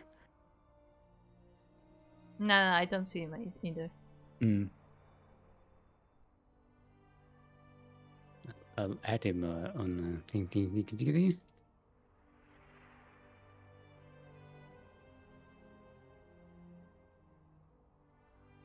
Anyway, if you like what you're watching here today, despite all the technical difficulties, we have a Patreon page you can join and help us with if you like to support us. It's going to be very, very nice of you, very kind of you. You can also subscribe to our channel, which will be very an additional help as well. This is how we found all of our tournaments and all of our endeavors and all of our shenanigans along the way. We can't do it on our own.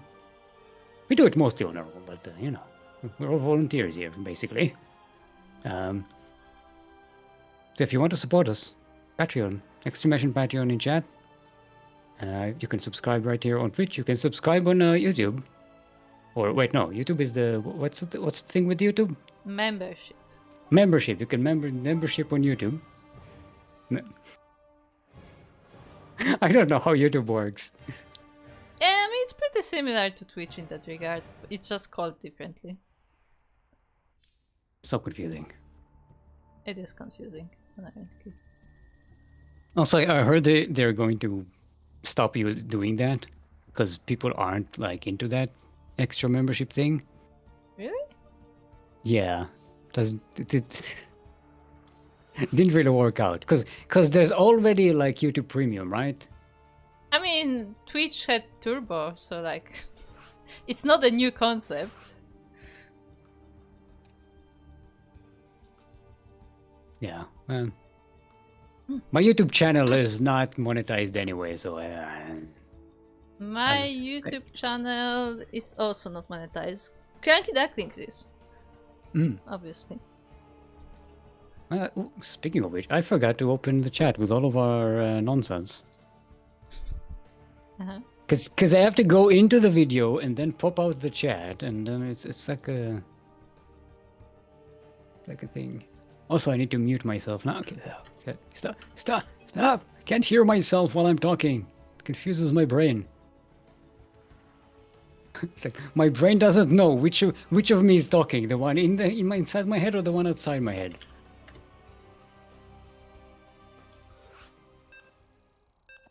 Libra won 30 points for betting on winter.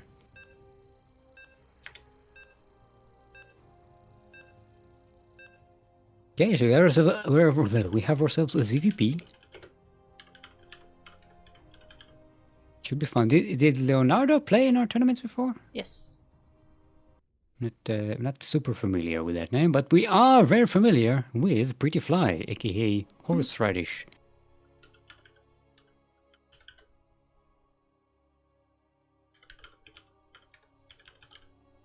This is where I normally exclaim on how many times someone has won our tournaments, but I can't because Wikipedia is down and my brain doesn't retain that information automatically. I mean, if I wanted to, I could probably look it up.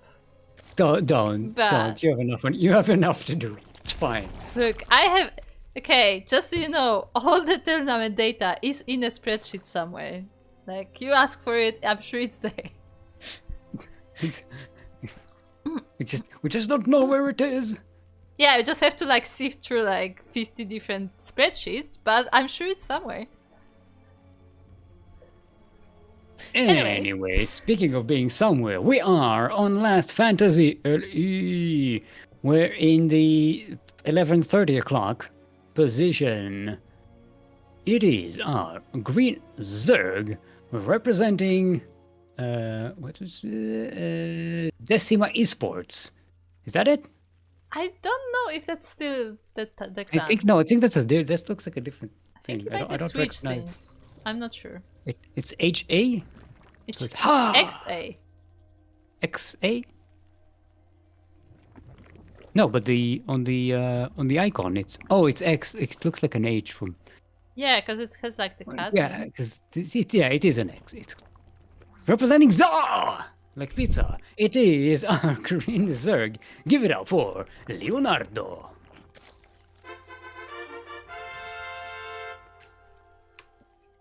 And at the 7:30 position, we have our pink Protoss player representing United 19. It is Horseradish, also known as Pretty Fly. No, the Templars plays says Pretty Fly for a caliber.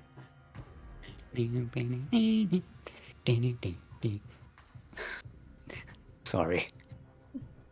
That song comes into my head every time I see the name. Every time I see the name, that song pops in my head. I mean, fair. So I was gonna check. It's not my fault. It's not my fault. It's like that song came out when I was like a teenager, and it was playing all over the place. And it's a very catchy song, and it's in my brain forever. I can't do anything about it. See. Also, there was a weird Al parody version, which is great. Yes, so. I was gonna say that's the version I know more than the original, actually. No, it is Decima Esports. That's what I was looking up. XA is Decima Esports. Decima? Decima. Why XA though? Because X is 10 in Roman numerals. But why A? That's what I was about to ask. Maybe it's Dekim A. Decim is like the X is short for decim, and then there's an A at the end. That could be that's actually pretty cool.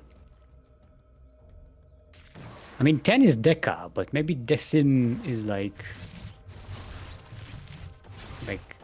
another, one of the.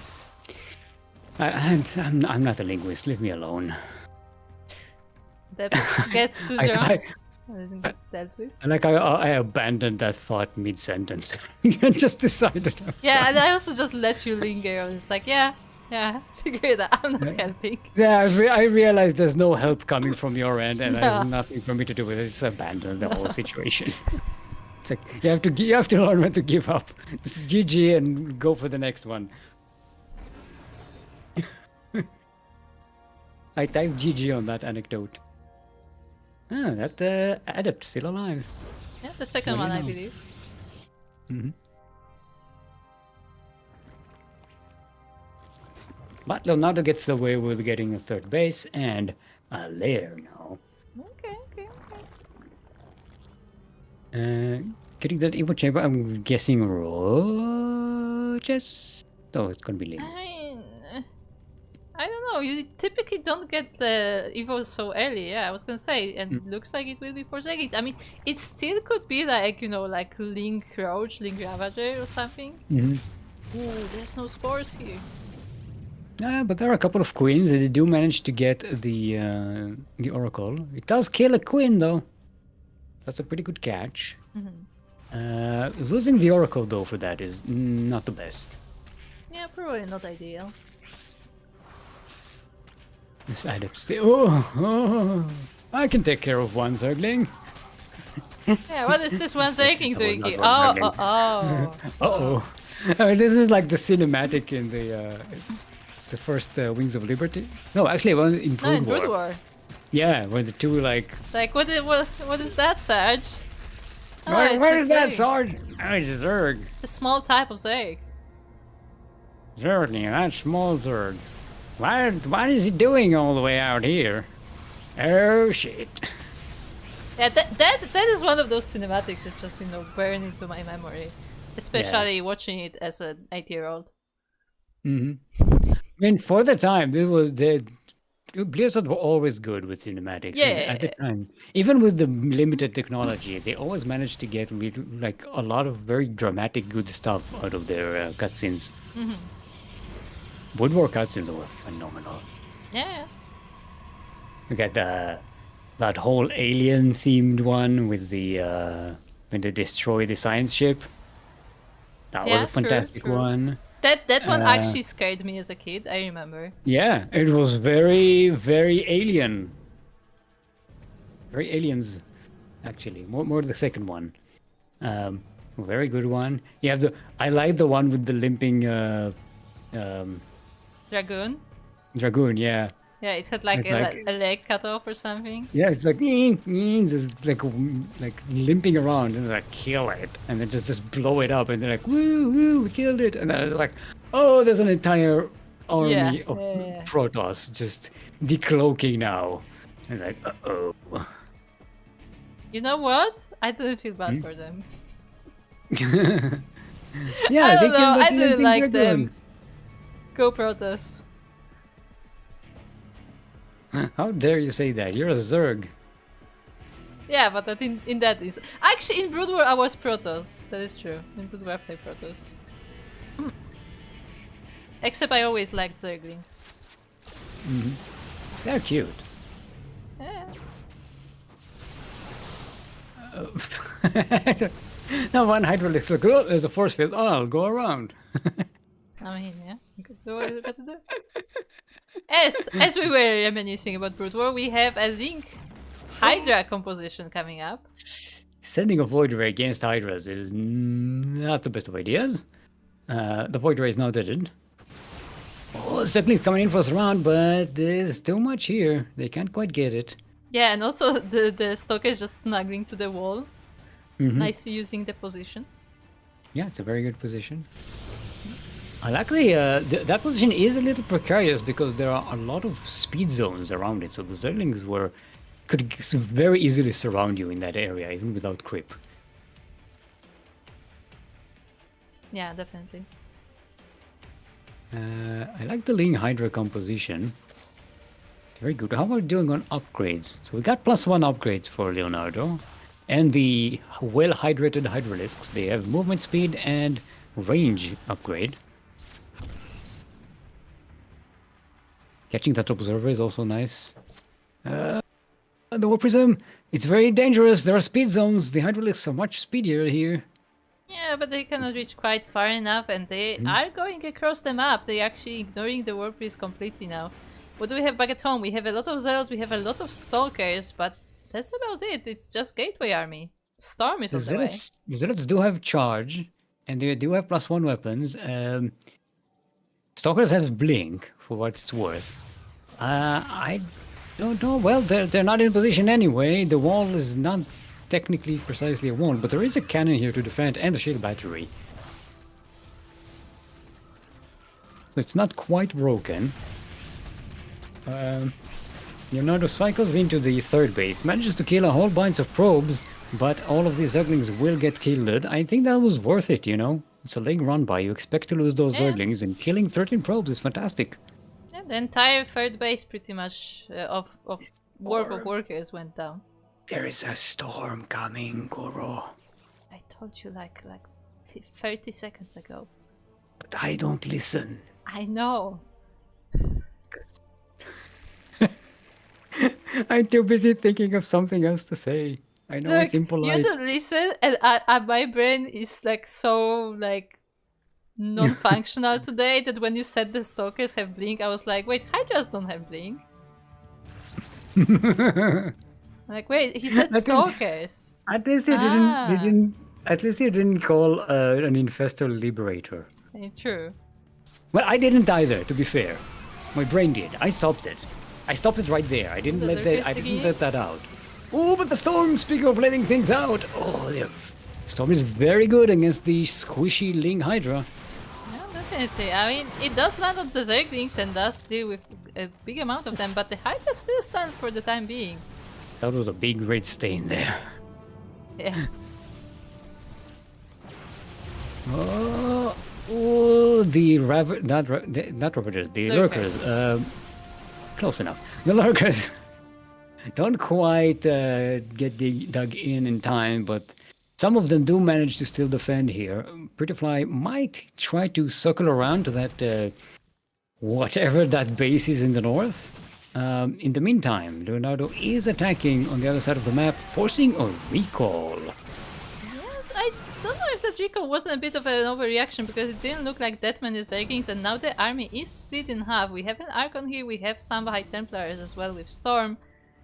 But I don't know, there's not a lot of storms here, there's barely any energy. I don't know if there's even one storm. Surround. Oh, the War Prism goes down. Great surround there by Leonardo. The Zerglings do manage to get into the Stalkers, and the Hydralisks are surrounding everything. The Stalkers manage to blink away and just about survive, but that is a very weak army compared to what Leonardo has.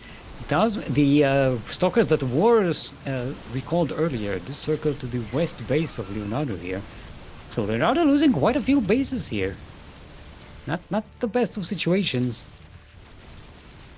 Yeah, and the Stalkers go all the way into the main base, so, you know, just scouting the way. In the meantime, Horseradish does get a fourth base. It's almost up and running. Leonardo, I don't think these Hydralisks have no backup, but they catch the army returning. That's great. You have to keep in mind that this army is purely gateway. The Zealots are probably the biggest danger, of course, the Storms if they are not dodged properly. And they are not being dodged properly. But that said, once the Storms are out, there's nothing for Prettyfly here. Oh, and these Templars are being chased by the Zerglings as well. This one is saved by the shield battery. That High Templar must be so surprised. He's like, what?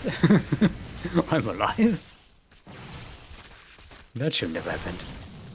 This is very, very scrappy, but I think Leonardo is getting the much better end of these trades, sacrificing mostly Zerglings so far in this game. Only 26 Hydralisks died this game, by the way. I thought it would be much higher, but no. Yeah. Mostly Leonardo is losing Zerglings, and these are the units you want to lose against Protoss, you know? Yeah, and as they're fighting here at the third base, the lurkers are here at the natural, knocking on the door of Prettyfly.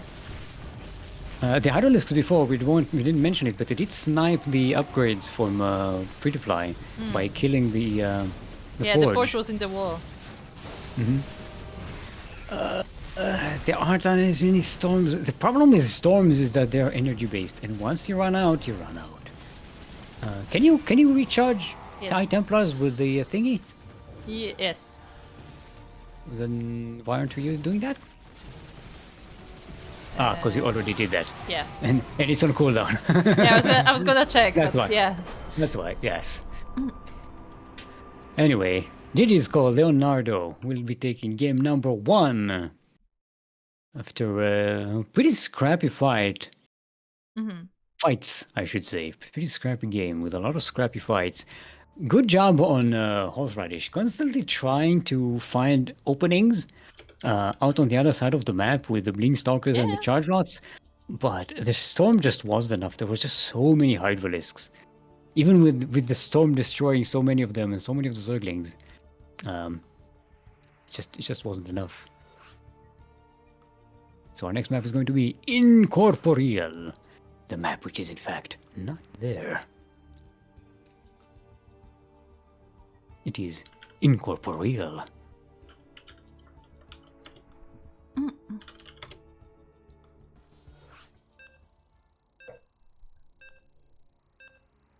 Okay. So game number 2. We have, of course, Winter waiting in the final match. The final match will be a best of 5, of course. So we're gonna have a TV something. TVP or TVZ?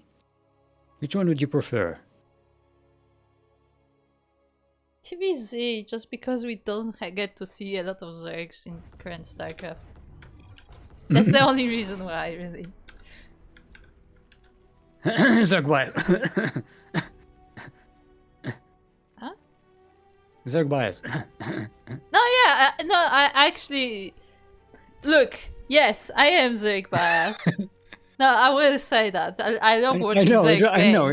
I But- wasn't insinuating. It was pretty fucking But obvious. have you seen like any like Wikipedia page for the past year or so, like any of like the online weeklies and everything? There's like 1 to max 5 Zergs in every tournament.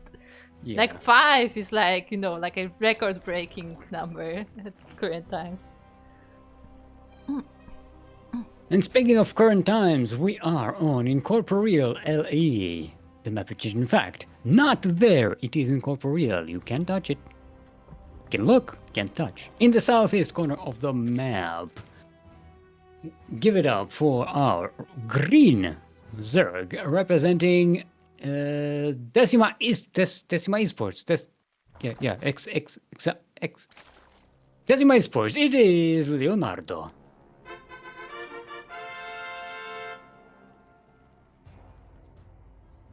And across the map we have his opponent. It is the pink Protoss player representing United 19. It is Horseradish, also known as Prettyfly. Leonardo starting with a proxy hatch and a whole bunch of Zerglings marching across the map. This is a proxy hatchery! We mentioned Blisk before. For those who don't know, Blisk was one of the first champions in Duckling Open. Yeah. And what he liked to do in every single game is proxy hatch. Ooh, the wall was not blocked though because the Zealot was busy with the hatchery, and that means the Zerglings do get into the base. They are of course slowling, speed isn't even on the way yet. Okay, so this is definitely not an all-in. Leonardo is getting a second hatchery at home. But it is kind of delaying the Protoss, also stealing the gas.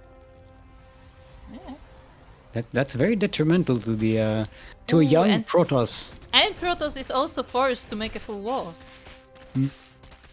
That's not usually a big problem, but it is very annoying still a because waste. you can spawn your units outside the wall if you want to, but it's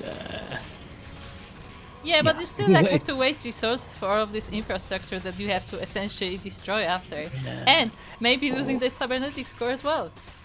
And look at that, Leonardo is actually forcing a much bigger reaction. We see a two shield batteries here at the front. Only one adept. Oh, does manage to. He does open up the wall though, Yeah. killing So the cybernetic he actually squad. helped him. There you go. Yes. Okay, but Horse Radish is expanding. We have a second base on the way. Leonardo needs to defend that retaliation that's coming. It's not super big, but it could be very, very annoying. It could delay a third base. Horse Radish already has eyes on where that drone is going. Yeah, there are a few Zerglings here. They still don't have speed, so they will have a bit of a hard time chasing these few Protoss units. Yeah, there's no speed is not even on the way. Yeah, because Leonardo was focusing on the offensive, he did forgo getting speed, and yeah, he's not even trying to get it. I think that may be a bit of a mistake. I think Leonardo is again maybe overreacting for this attack, maybe assuming it's going to be a much bigger attack than it actually is.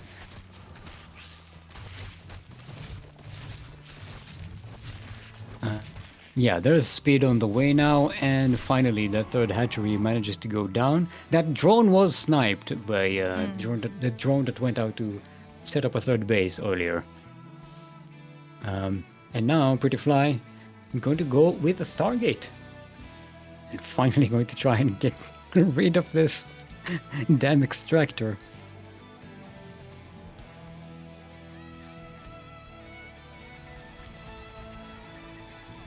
It is relaxing. Bzzt, bzzt, bzzt, bzzt, bzzt, bzzt, bzzt. Anyway, there are Zerglings coming across the map. The wall is still a wall, and there are adepts there to protect it. Although this looks like a very bustable wall, I would say. If there were banelings on the map, this would be a prime target. But as we speak, there are no banelings. There's only Zerglings. They don't even have speed yet, but they are about to be. They are pretty good at keeping the Protoss on this side of the map, though, while Leonardo is expanding and setting up the next phase in the game. I think there is an Evo chamber on the way. Let's see if Leonardo sticks with the Ling Hydra composition that we saw in the previous game. Or That's maybe definitely goes for possible. something else.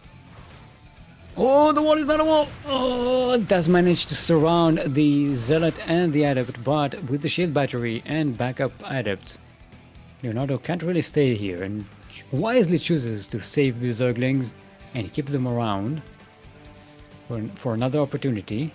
There is a void ray out on the map, flying across the map. It is getting scouted by the Zilnaga tower.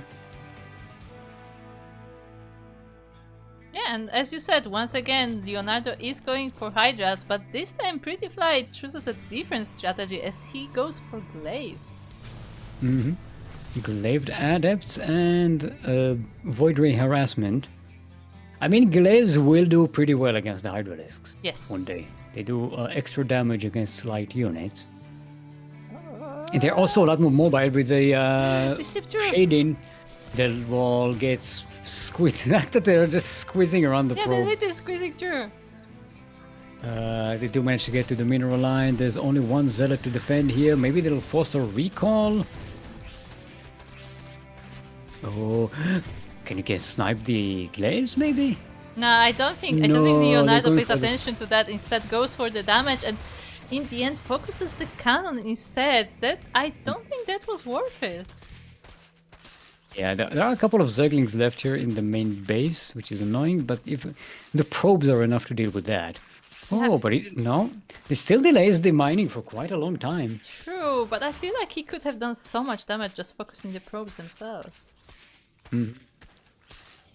And yes, the Voider does come back as well, so that's also another force that's, you know, not across the map dealing damage.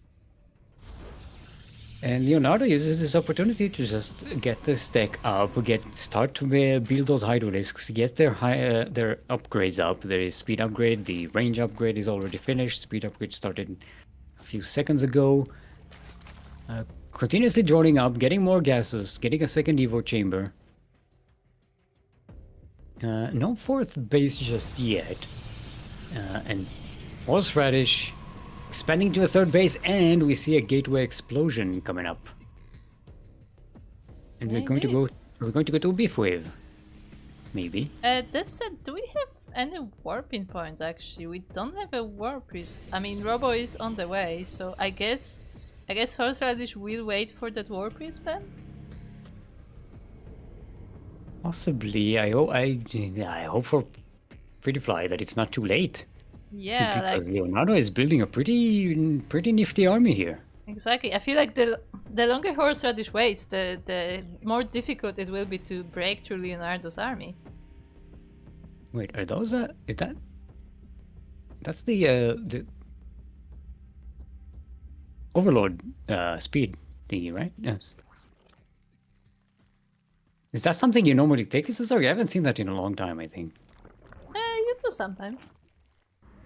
Depends.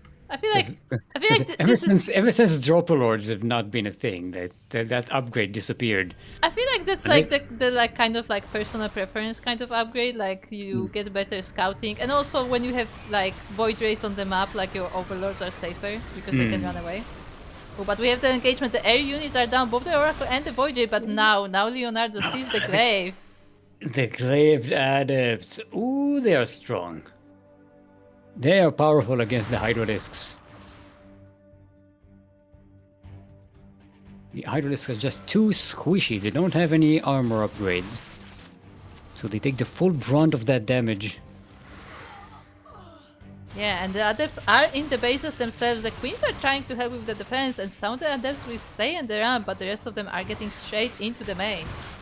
They're not focus firing though. They're mostly going against the Zerglings, so they're not really doing any damage here. They didn't kill any drones, I think. Not more than one, at least. Yeah, they killed one. And look at the production tab right now. Yeah. It's like, yeah. Leonardo is just pumping out units, and Horseradish is just getting more and more adepts, but they are going to start losing viability as soon as those Hydralisks get their upgrades up. And they do. Yeah, and they are focusing the adepts one by one as well and just killing them off. And now most of that army is cleaned up. There are still a few adepts left. There is that war piece for reinforcements. But I mean, every next wave is weaker than the previous one. They are doing some worker damage now, at least. So, yeah, now Leonardo finally is down in workers against the Protoss, which is not where you want to be as a Zerg. But look at this, look at the creep, It is halfway across the map. Leonardo has full control of this side. Do you want to take a guess? Do you want to take a guess how many adepts died in that attack? 20? 40. Ha! Okay. Well, yeah, that was off. Yeah, that was a lot of adepts dying in just these few waves. Oh boy. I think the glaives are starting to be a little bit obsolete. They're not completely obsolete yet, not against this amount of Hydralisks, but yeah, without focus fire and with Zergling's backup, the Adepts are going to go down. Yeah, I just don't think that the Adepts can kill off the Hydras fast enough, especially when they are focused down one by one. And I mean, the static defense will definitely help to slow this down, and I think Leonardo still needs more reinforcements, but at the same time he is also getting into the natural base, and with that, Leonardo will be taking the semi-final 2-0. And we're going to have ourselves a TVZ final.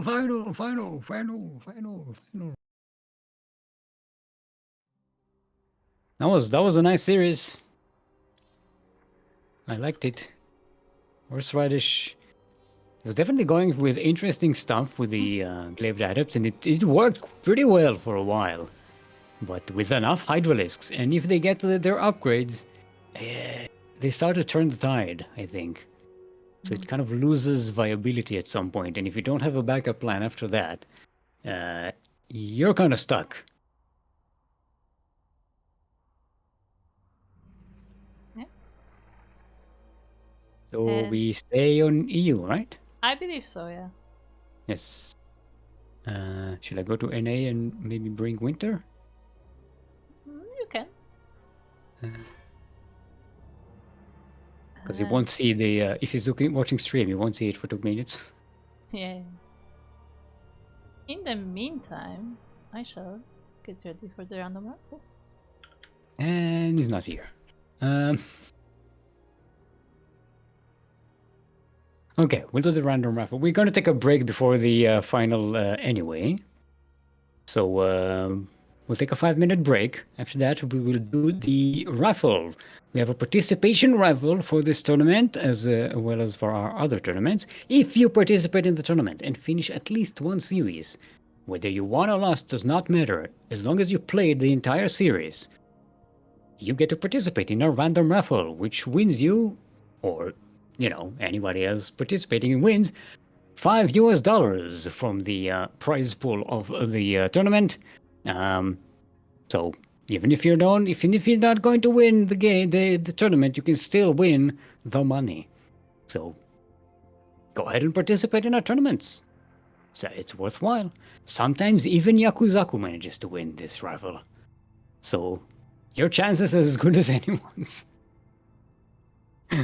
Anyway, that'll be us for not that it was supposed that'll be all from us, but that's not. Are we gonna take a break? Yeah, we are, aren't we? Yeah. Yeah. Yeah. I just confused my Yeah. words and almost went for an What? outro. What? Ah. Okay, we shall take a 5-minute break now. And Try to when we remember who return- we are and where we are. Yeah. What? Is this spaghetti today? It's See you spaghetti soon. day, right? Stick is looking for spaghetti. We're gonna find it. Yeah, we'll take a 5-minute break. We'll be back in 5 minutes.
And welcome back to Duckling Open number 138, our monthly amateur tournament up to 4.2k MMR, so up to Diamond around. And I'm here with Stillmalt. Hello! And we are about to start the best of 5 finals, but before we do that, we have something special still to set. We have our random raffle, participation raffle for anyone who participated in the tournament and finished at least one series. Whether they won or lost doesn't matter. As long as you finish it, you are eligible. And without further ado, Krupp, who is the winner of our today's random raffle for the Duckling Open number 138? Totally remember that. Good save. Nailed it. So, the winner for today's random raffle, again we had 9 eligible participants, and the winner is... Drumroll. Congratulations to Libre, who I believe is in the chat as well. Make sure to join the Match Arena page. Hey, congratulations, Libre. Winter is disappointed. Is he disappointed though? Well, he says, ooh. Or maybe it's oh. Oh, We don't know. Could be. Gamer. But you are a gamer, according to Winter, so. Yes, you are a proper gamer, Libre. Professional gamer, technically, because you got money. Yeah, for it, professional right? gamer. Professional gamer. Because Yes. I really want money, yeah. A pro gamer. Okay, let's see if both our players are prepared to go all the way, Alexei. And, yes. Yes. Hello? Hello? Go for it. Go. Yes, we can go. We are gamers who go. We are gamers. No. It won't be a thing, but I'm going to give it a try anyway. I have to. I have to. No. I veto. So why, Krupp, why am I the referee? Why are you the referee? Look, I'm tired. Don't put that tired. that responsibility Okay. on me. I don't even know what to click. Look. Insomnia is a real thing, guys. Don't mess up your sleep schedule. Apparently Winter disappeared. God damn it. Oh, God damn it! We went to the bathroom. Okay, just Goddamn kids. it's like 5 minutes, maybe like 10 minutes of a break almost. No, that's not even the funny part. It's more that like he didn't say anything, but like he was just saying something and then it's just gone. Like okay. It's like when you're in a text conversation with somebody and then just like you're in a back and forth and then it just stops. And you're like, what? We were just talking. I am actually guilty of that. I will say. I am guilty of stopping mid-conversation. When I either get distracted by something or I don't have the answer and then I spend like the next 15 minutes thinking what my answer is. Well, that happened to me when I talked to Yaku, and I was like, I tried to decipher what the fuck we're talking about. Anyway, enough about that. We are on Persephone. Persephone. I'm just repeating what the wiki lady says. In the northwest corner of the map, it is our pink Terran representing the void. Give it up for Winter.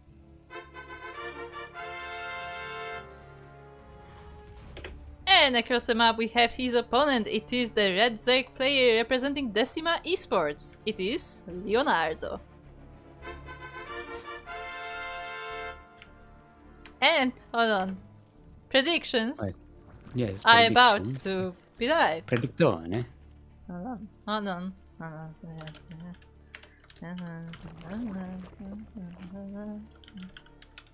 It's not. Are you doing elevator music? It's like hold the phone music. Hold on, I did the wrong title again. Yeah, that's what's going in my head. It's Your just call is very important to us. yes. That's exactly what's happening. The CranKy Ducklings and the CranKy Ducklings organization can offer you CranKy Ducklings insurance. Get your grapes insured today. Crepes also acceptable. Lemonade, not. CranKy Ducklings and the CranKy Ducklings organizations are not associated with any lemonade stands. But yeah, now you know why it's so much more convenient to just have a single button to the predictions rather than sit there and type in the players. Oh, I know. Someone who can type and talk at the same time, without either breaking completely. Hashtag backsteam up.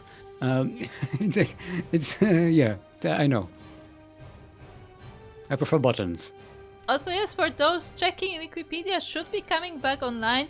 However, it may still be slow as the servers are restarting. So, yay, we can check stats.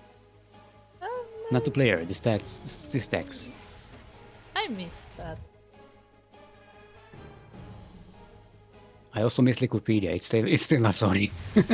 Yeah. So like they're like getting it back online. Maybe one day. It may take a while. When we graduate from this old folks' home. Graduate? Oh, no. Yes, that's what you We're going back to that word. Look, that eventually that word will mean death. Oh no. It will happen because the young generation is growing knowing that this is a word that means like the end of something. Oh no. Oh no. then gangsters will start to use it. Okay. Graduated from the gang. He's a rat. We gotta graduate him. I mean, they Make sure he may already be using that. To be fair. Oh my god! Imagine gangsters who are into VTubers. I mean, VTubing is probably already some kind of money laundering scheme, right? I'm sure they are like they're like bad people everywhere, to put it that way. There's some shady crap going on. What I mean specifically, like a gang like themed around VTubers, like you have like your mafia, you have like your tracksuits, and then there's like a gang just themed around VTubers. No. I don't want to live in that world. It's bound to happen eventually, right? Can you imagine one of like a crime lord, an anime crime lord on, standing trial? Yeah, it's just a screen with the animated face. And just going, wee, As the Helios are coming in, sorry, we are being traumatized by our own imagination. Oh, the line of... Oh, that was so super close. Look, I'm not saying aiming with Hellions is easy, because it's not. It's very difficult. But if you can manually aim with Hellions and get that like sweet AoE lineup, ooh. I mean, yeah. Shoot! Close. I mean, it's still getting the work done. Yeah, but it could have done that in one shot. maybe, but like you have to know specifically how to target it. Because it's not easy, but because if you can learn Hellions, the thing is about Hellions is that they don't shoot like directly at something, like it's a line. So like you have to know how to properly align that. But still, 20 drones, pretty good. Yeah, that was very nice for like what 9 Hellions. Please. Yeah, 9 Helios, actually, precisely. Oh boy. And Winter, going with mech again. It's going to... double factory and double armory. That is a lot of factories. I think Winter is not forgetting upgrades this time. Yeah, we reminded him. It's like, oh yeah, upgrades. Right. I thought he was doing like such a big brain gamer move, you know. The secret is you never ask, you just assume it was on purpose. And then they look the person looks like a genius. It happens so much when we think some gamer is like doing such a wise That's to gamer happen move, with pros and as then well. you It's ask like, them oh, and that it's was like, dishes. no, No, forgot. I just forgot. Didn't mean to do that. I screenshotted that, by the way. I'm keeping that memory forever. Hey, thanks to you, he's not gonna forget upgrades though. Well, yeah, he's remembering now. Look at that. Should take credit. No longer going big brain moves. I mean, to be fair, he's not going Ravens and Cyclones this time. True, So, true. yeah. But True never went Cyclones and Ravens. Are you sure about that? We're getting all the True jokes here today. Like, normally I skip them, but I don't know what today is like. It's like, you know, I'm breaking the habit. We're bringing it back. Just when you thought we were over True jokes. We zig when you zag. No, it was just a matter of time. We weeb when you wobble. We weeble when you wobble, not weeb. We're not weebs. Hashtag no weebs allowed. Okay, a bunch of roaches. There are tanks spread here, so this shouldn't be doing anything. And Leonardo realizes he has to back up. He's getting that. He does have that fourth base. Now going for a hive. So we're going to quickly take up into the tier 3 units. I wonder what that'll be though. Against the mech turn. Because Broodlords, yeah, kinda, maybe not the best against the combination of Thors and Blue Flame Hellions. Could go Broodlords, but like you would probably already want to have a Spire because it will take a while before you get there, and yeah, there isn't any right now, so I guess he's just gonna go for Ultras. Or maybe Swarmhosts? Swarmhosts are pretty good against pure mech because, you know, they trade really well. Against the army is too slow to catch up to the Swarmhosts, and anytime you trade, any units you trade, you're basically trading fear units for expensive units. I mean, you do need to learn how to control Swarmhosts, which is not easy. Yeah, especially since, you know, they are like the dead weight supply for quite a while as they are recharging. But it looks like he's doing neither so far, just getting adrenal glands. I'm going for a run by from the northeast there. Gwen is one hugging the SCVs. The run by runs into tanks and just gets obliterated. Oof. But yeah, we have that Ultra then. Or wait, what? Oh, so what killed 14 SCVs? And I will go, yeah, the Queen. Yeah, this. Yeah, Winter is just throwing away the SCVs just to clear out supply to make more army units. That's what's happening. He needs more beef. I mean, we did see that Winter throughout this tournament was overmaking SCVs for quite a while. And in this game, unlike the other ones, in the other games, in the other series, it was always trading something and always losing SCVs. In this game, he basically got to late game mech and didn't lose almost any SCVs. Yeah, so like I'm just he like, had okay, I very don't need that many. early game, You take them. so yeah, he was able to build up the army already and getting the scans on all of the bases. However, the army he didn't see was the one sneaking around. Yeah, shout out to Leonardo using this speed zone here to constantly sneak in from the right side. Winter does have a bunch of tanks and a sensor tower here, so it's not going to be super surprising. Yeah, Leonardo actually has vision on all of those tanks as well, so he knows what to be prepared for. What excuse me? But the Hellbats are not... Queen, hello. Queen, you're drunk. I'm just going to, with my kids, and we're going to Yes, she's shoot gonna help. aliens. Look at her. Ah. Look at the Hellbats. Get back here! You run slower so I can catch up. We can't move with it. I'm literally carrying a car on my back. I mean, true. Oh, Winter going for 3-3 upgrades. 3-3 mech is scary. Oh yeah. And I mean, we have a nice surround here from Leonardo from all sides, with Zerglings, with Ultralisks, and even the Vipers for some blinding clouds as well. But is this enough to deal with this mech army? I don't think so. No, and Winter was completely surrounded and it still did not work. Also, a lot of these Vipers went down. That's a very expensive unit. 5 of them went down. The Ultralisks are in, but it's just not enough against the Thors and the tanks. Oh boy, this base is going to go down pretty damn easily. Yeah, and as you pointed out, Leonardo is actually down upgrades. Winter already at 2-2 mech, where Leonardo focused on the ranged upgrades first, and now he doesn't have that armor. Oh boy. Okay, Winter taking a little bit of time here. Doesn't really have an army here. The problem with mech army is that reinforcing it is a slow process, right?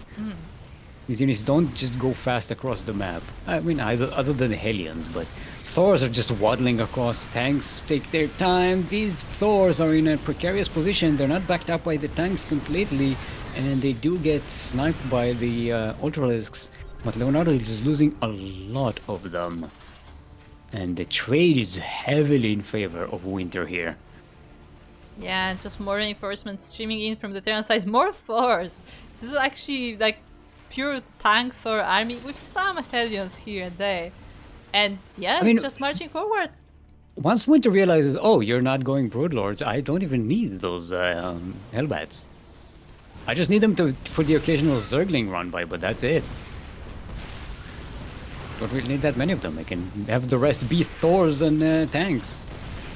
That said, he still has to be careful about being surrounded. I mean, those are adrenal gland Zerglings, so they are pretty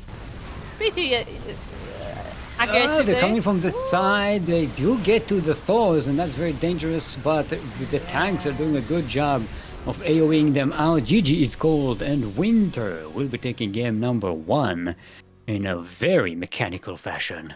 Oh boy. Mechanical fashion. Get it? That was a pun.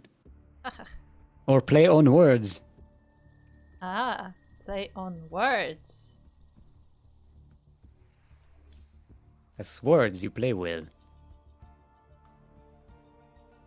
My god. That's good. What happened? What died?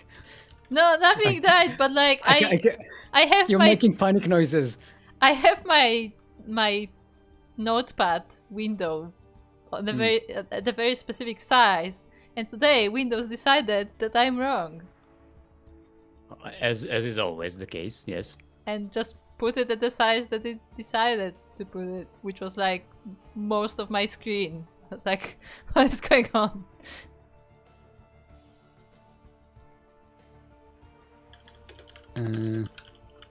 Are you guys streaming the Void tournament? Winter was streaming.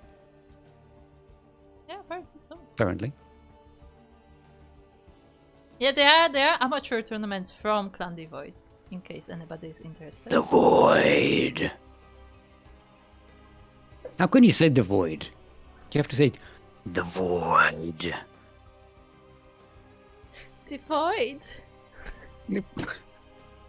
I tried the most cutesy accent, but I'm not kawaii. The Void kawaii. Ooh. Ooh. Ooh. I'm trying to think about... You turned into an owl now. No, it's the old bird from Yaku's area. Ooh woo! Incorporeal is going to be our next map. How do you do it so fast? Like, you see, Kuro is like Leonardo just types incorporeal, and Kuro already has the lobby. Because I have it open. I already have it open on other maps. I'm just waiting for someone to say something. And every time someone's like, "Oh, it's incorporeal. Oh, I need to open up this custom thing, and I need to open up the tab, and I need to open up the list and wait for it to load." Yeah, I just have the list open. I just click on this. Then I have the mod also in the bookmark, so I just click on the mod. Done. Set. I'm just slow, okay? I'm not fast. It's just that I am prepared in advance. I'm not. Yeah, I'm saying you're not fast. I'm just slow.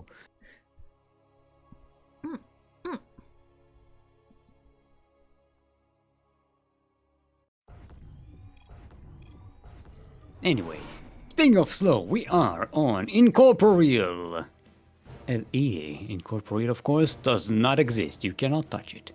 It's Incorporeal. In the southeast corner of the map, the mech master himself, representing the Void. Currently up in this best of 5 final match of today's Duckling Open, the number 130. Hey, nailed it.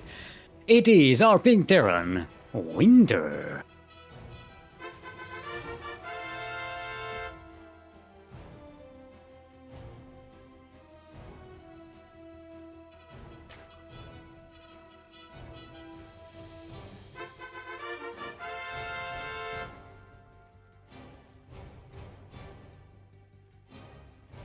Kuro, are you muted?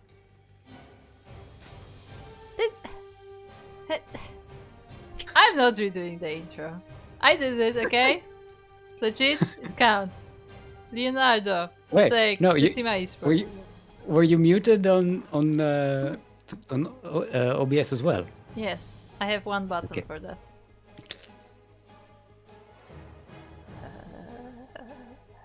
I didn't want to say anything in case only I couldn't hear you, but...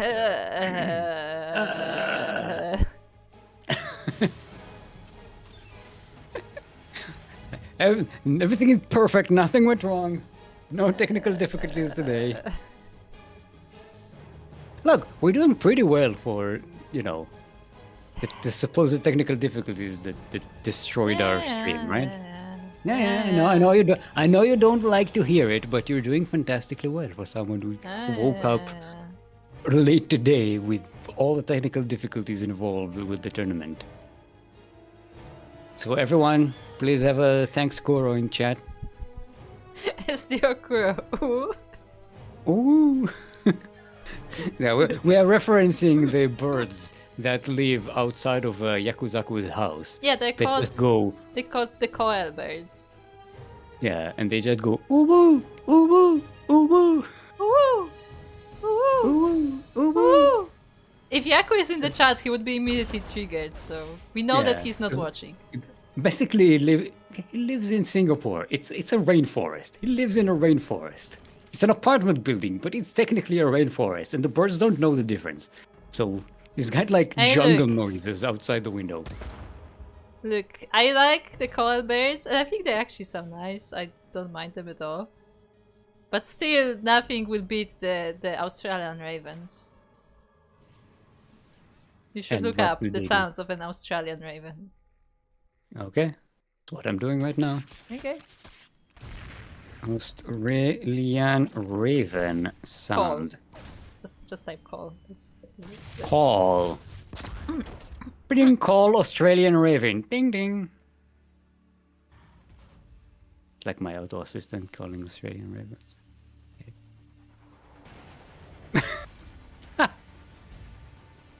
They sound like a mating cat. Oh my god, that's a different idea that I had. Okay. Now to me, see, the first time I heard an Australian raven was actually just, you know, walking through a neighborhood around Sydney. And I genuinely thought this is like an old person just being tired and like just doing something. And then I looked it up, and that's actually a bird. I was genuinely so confused. Well, we are fans of weird bird noises on this channel. Oh right? yeah. It is in theme. If everyone remembers But yeah, Sandy, in case you want to sound like an Australian raven, you just have to sound very tired. Just be like, Yes. ah. Hey, shout out to Baby Links, by the way, Yeah. for that subscription. Baby Links, No. No. Links, As we have Helios here coming in, killing all the Zerglings, and the queens are fighting them. Like I desperately try to veer into something. No, don't let the song get in my head. Don't let it get in my head. It's too late. Leonardo got the silent treatment. Because you were muted during the intro. Only winners get the intro. Aw. Okay, Winter going with Cloak Banshee again. Yeah. That should be fun. Wait! He hasn't played Cloak Banshees yet, has he? That was Battle Pants who did. Right? Oh, right. Trying something new Right. today. Yeah. I mean, to be fair, this is the first TVZ we have as well, so... Yeah. And Winter's like, oh, I remember. There's Banshees. I can make Banshees. Oh, I mean, but it is this some. Helios, It is a though. nice thing to diversify your builds, right? In a best of 5, you don't want to continuously do the same thing because eventually your opponent will catch up. Yeah, you don't want to do the same thing, because... Yeah, no, you don't That want to wouldn't just work. get no, don't want to get a bunch of factories and go mech again, right? Yeah, because it worked so well last game, so you know, you want to vary it up. I know what I'm talking about. I'm a professional caster. I mean, got no, like paid the one. Banshees are different, so like that does add a little bit of variety there. And I mean, again, Banshees are a great harassment tool, so they can distract the Zerg while the fight is happening on the front. Because I mean, even though Leonardo was not able to defend those attacks, like every now and then, like he was getting some nice surround, he was getting some nice attacks with the Zerglings. So yeah, that should like make it a bit easier to defend, maybe. And we even have a Cyclone, so it's going to be a different mech build from Winter. It looks like. It's not going to be a full mech, it's going to be a lighter mech. Speedier mech. McLaren, if you will. Yeah, it looks Yeah. like the Banshees themselves will also be the part of main army, or maybe just harassment force for now. Oh, the Helios. The aliens are like, nope, we're out of here. The Banshees do get to deal with the roaches, and they do it much, much better. Oh yeah. Do we even have cloak for? Yeah, we do have cloak for the Banshees. Yeah, even Hyperflight rotors are on the way. Oh. Wait. What? They are Hyperflight rotors, but they are jet Yeah. engines? Yeah. It's look. I am Are looking. you looking? Are you looking? I'm That's all I have. That's all I have. It doesn't make any sense. Yeah. Why are there both rotors and jets on a thing, and why are the jets at the front of the thing? Yeah, and but not why at the back? upgrades called rotors give them jet engines? Maybe because without the jet engines, without the upper-flight rotors, the jet engines are too much. Also, why are the jet engines even there when they don't have the upgrade? So I don't know. In the meantime, Anyway, the Zerglings. Ducklings coming in. They don't quite manage to kill a lot here. Only a couple of SCVs. So that's unfortunate for Leonardo. The Banshees, finally Cloak comes into play. Winter so far losing very little this game, by the way. Yeah, None of Just the some heavy Hellions. units have been lost. Yeah, Hellions are cheap unit. You know, it's like 150 yeah, minerals. like it's very common In to the just mech- send them across the map. Yeah, Just, you know. in the mech tech tree, they're basically Zerglings. Okay. Thing about the Banshees, though, they haven't really done any harassment across the map, and now they're dead. They went up against the Hydralisks. And now there's a Hydralisk count that they just can't handle. Yeah, and that was unfortunate there for Winter as he flew directly into the Zerg army. And yeah, I think there's even there's an overseer in this army, so the Banshees, even cloaked, are not safe. And this one is pretty low already. And that's we focus a lot on the Terran, but it looks like the Zerg is progressing nicely as well, getting that lurker then and working on the hive, so those lurkers will have upgrades soon as well. Also harassing Winter in the 4th base location there. Sorry, that's a 5th base location. Which is now turning into a planetary fortress. This mech army, I don't know if it's good enough. The kiting needs to be fantastic for it to actually work, because the Hydralisks, they're really good. They have speed and they have range. Kiting them is not going to be as easy as kiting roaches. However, it does seem to be working. In the meantime, Winter is losing a lot of SCVs for this in the other base.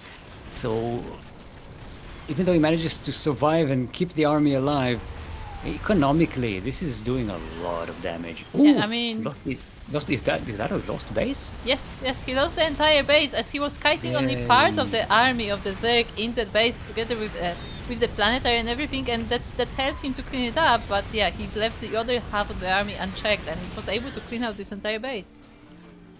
And that is pretty bad. Now it does have that other 5th base. Well, now 4th base. I can count. But it's a much wider area to protect. Even though it is a planetary fortress, it's already low on health, and there's not enough SCVs here to give it the hug of life. And this will be going down to a bunch of Zerglings.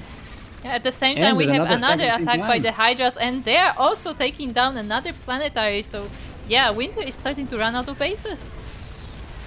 The hug of life came a little bit too late here, and this base goes down. Winter is down to 2 bases. That is very detrimental. He's down in army, he's down in workers, he's down in bases, and Leonardo, with creep halfway across the map, can just continuously go in here and trade relatively cheap units for expensive mech units, and GG is called. Leonardo evens up the score to a sideways 1-1. GG. Nice to know that. I mean, very different matchup that we had in the previous game, because last time we had, you know, the heavy mech versus Lynx and Ultras, and this time we had, you know, Roach Hydra versus the McLaren. So very different matchup in both games. Well, I liked Leonardo's response here. Going with the Hydralisks really helped. Because that's like, they have the speed, they have the range, they have the DPS to deal with only slight mech. Normally against mech, they don't do the best because tanks just obliterate them, right? They can't punch through anything.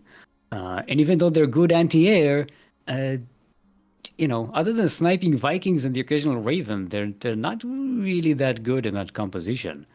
But against light mech, they're fantastic, much better than roaches. They can do pretty well.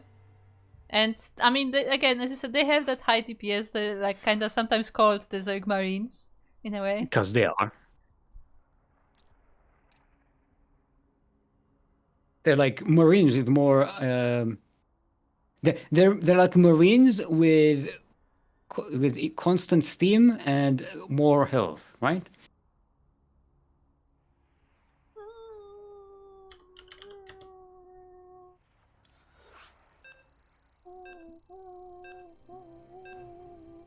Are you okay? It's my brain connecting to the internet.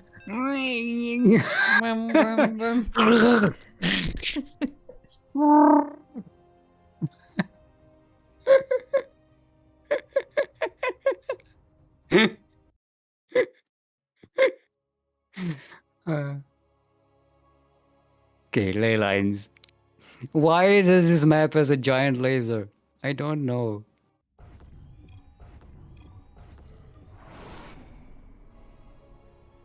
Someone explain. Speaking of explaining, we are on ley lines, which is not LE because why would it be? It's not on the ladder, right? It is. Oh no. That's an oversight. No, In the there's north! only one edition. There's only one true edition of this map. There's no ladder edition, tournament edition. There's only one real ley line. Yes, there's no ladder edition. In the northeast corner of the map, currently sideways 1-1 in this best of 5 final match. It is our Pink Terran representing the Void. Give it up for Winter.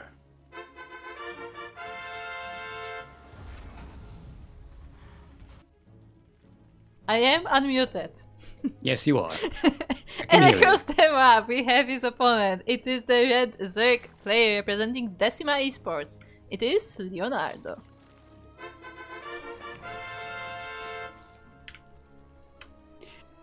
Just so you know how relevant Game of Thrones is as a franchise nowadays, that we haven't even had one Winter is Coming joke. I thought about it the first game we had with it. I'm like, nah. Yeah, I'm exactly. just not gonna say it. Yeah. It's just not relevant. And I'm like, yeah, we haven't said it. No one said it. No one used it. It's like, yeah. I thought about it, but I was like, nah, I will not. I think it's more relevant to compare to Winter Gaming, right?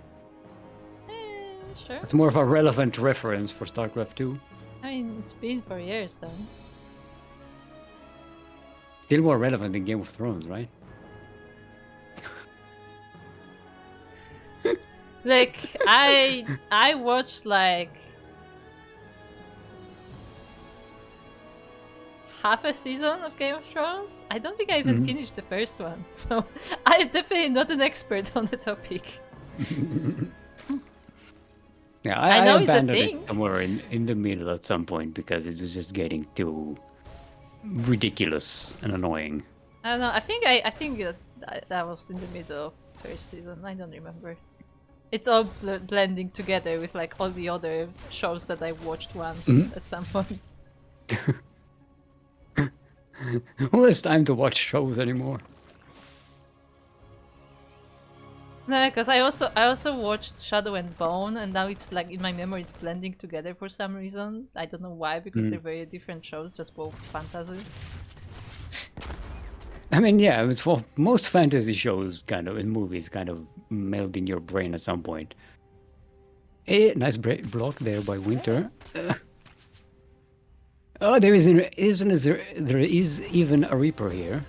Yeah, but it was not in time to block that drone. Sorry, it's my fault. If I said it properly, it might have had a chance. Yes, I yes. got We put it confused. on stick. Yes, blame it on me. It's my fault. And once Hashtag again, blame me. Leonardo going for a road warren, so I assume we will have a similar composition here than previous game. And we have racks into two factory. You had a dial in. You had to dial it in. Yes. Also, I wanted to mention, but Winter has that. No, what's it called? Get over it, pylon.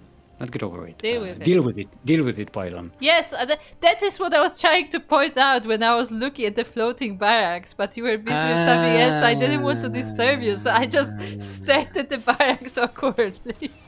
Yeah, no, I didn't notice that then because I was paying attention to other things, but I noticed it in other times. I just didn't say anything about it until now because that's how slow my brain works. Oh, the wall is not a wall. Oh, that Just queen in time. shoves her big old butt right in time just to stop the rebellions from driving in. See, there's Zerglings, basically. Craig! Hey, Craig, how you doing? It's been a long time since we saw you. Yeah, it's been about...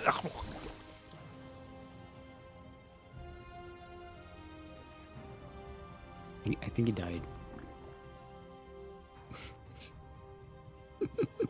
Next time, Craig. Sorry, Craig. It wasn't meant to be. Look, the Reaper survived longer than Craig. Let's see the if we get. wall is Oh, the the wall. wall was not a wall. These aliens get in there before the block, and they get into the mineral line where they will barbecue all of the drones. Well, not all of the drones. Maybe not all of them. Oh, they cycle into the main base. This is devastating. Nice splits there by Leonardo.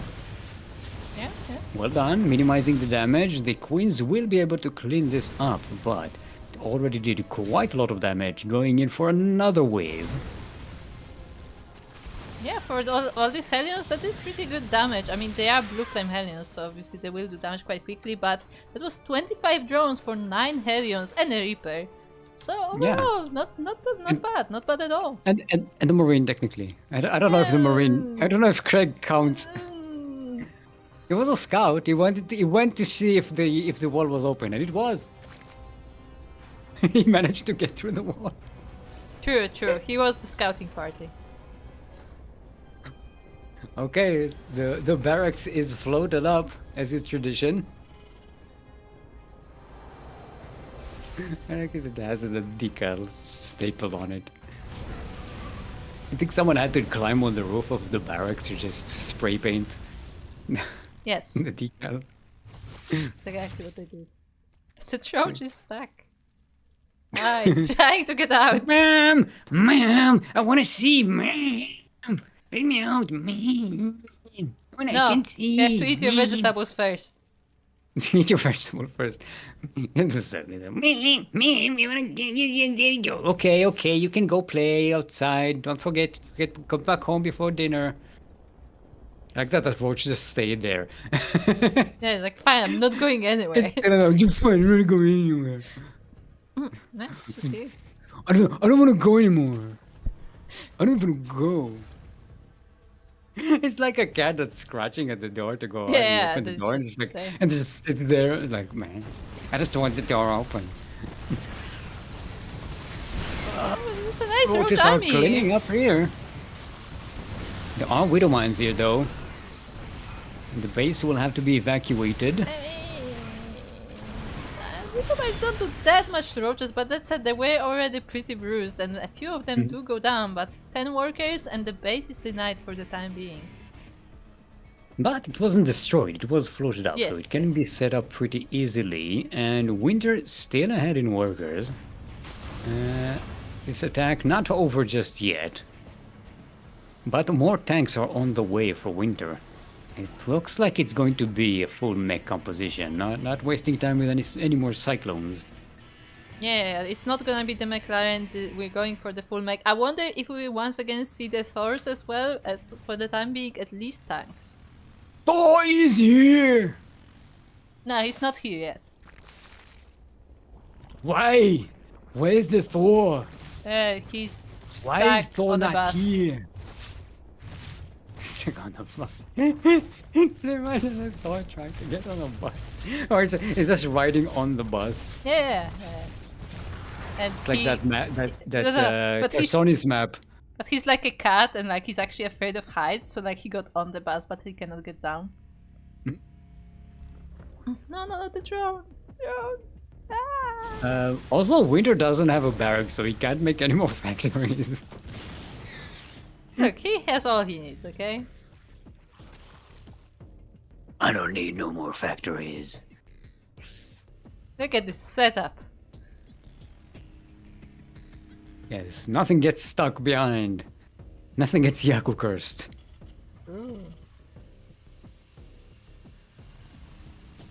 Okay, it's going to be Hydralisks again. But this time they're not going up against Cyclones, they're going up against a mass tank. And I don't think that's going to go well. Yeah, with how squishy Hydras are, like they will not be able to reach the tanks before you know, they are being shot down. So we see how that works. I mean, of course, there is still an option for Leonardo to go into lurkers after, which will definitely help, but... Well, Winter is cleaning up. The creep spread by Leonardo has been really good this entire tournament, gotta say. And but Winter is cleaning up a path even gets a bunch of SCVs, Zerg SCVs along the way. And there are the Thors. The Thors are coming. They're coming, Lord, they're coming. And even we even have a barracks being made so that we can get more factories. Hydraulics do get speed, but again, I don't know if that's going to work against the mech.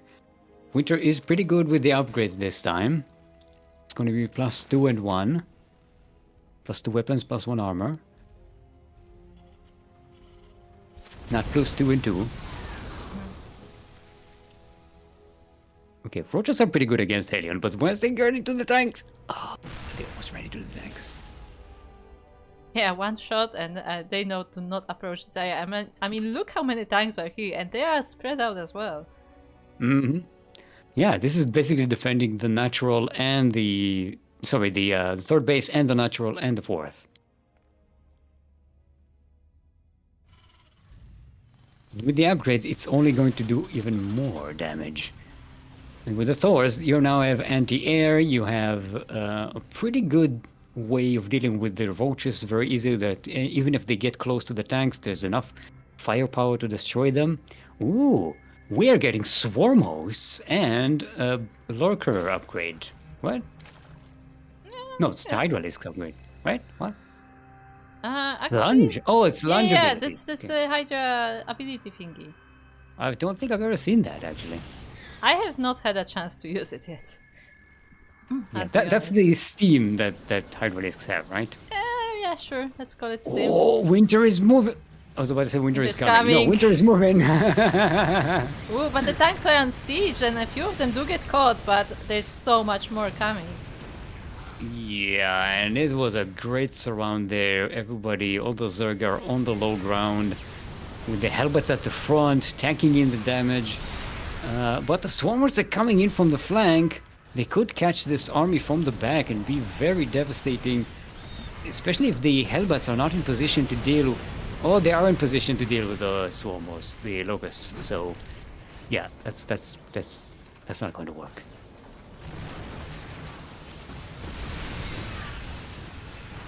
Okay. Leonardo is in a bit of a tough position here. Does have still the really good creep spread. Winter didn't take the time to clean up all the creep along the way, but oh, look at the firepower! The tanks weren't even siege. That was just the Thors doing all this damage. Yikes. Yeah, the tanks only just now siege, and I mean they're basically the backup for the Thors, and the Thors are doing damage. Yeah. Thors are they're such deceiving units. Because you kind of forget they basically like a walking tank, right? Yeah, in a way, yeah. With anti-air.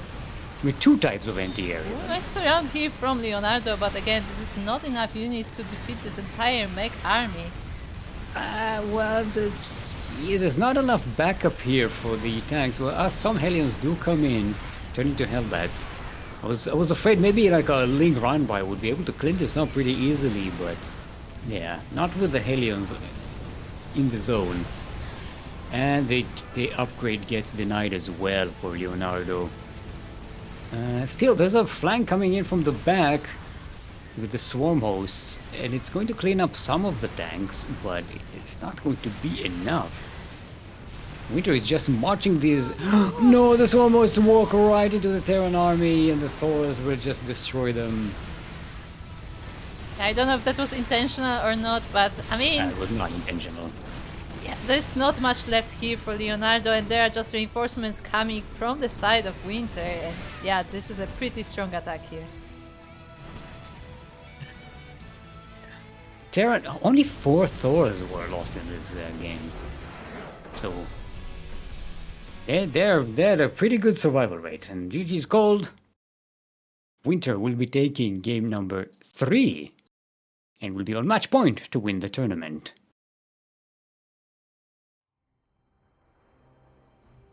Oh boy. Now the Hydralisks, like we said, they're really good against the Cyclones, but once you go pure mech, they kind of lose their advantages. And you kind of have to go for something else, like Swarm Hosts or Broodlords. Something that will trade really well in terms of like something that will trade free units for expensive mech units and will continuously keep the mech army not able to move, because that's its main disadvantage. It's not mobile. It moves very slowly. It has to constantly be sieged here or sieged there. But once it's sieged, you can't move it. So you have to figure out a way to trade really well with it, or find a way to flank it and maybe catch it unsieged on the rare times where it is unsieged, which is very difficult to do. Torches is going to be our next map. Making it happen, yes. The happening has been mech'd.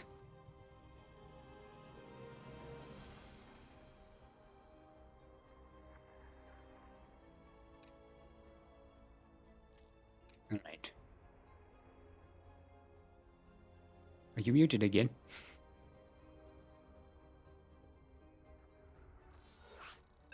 I was just setting up. Ah, okay.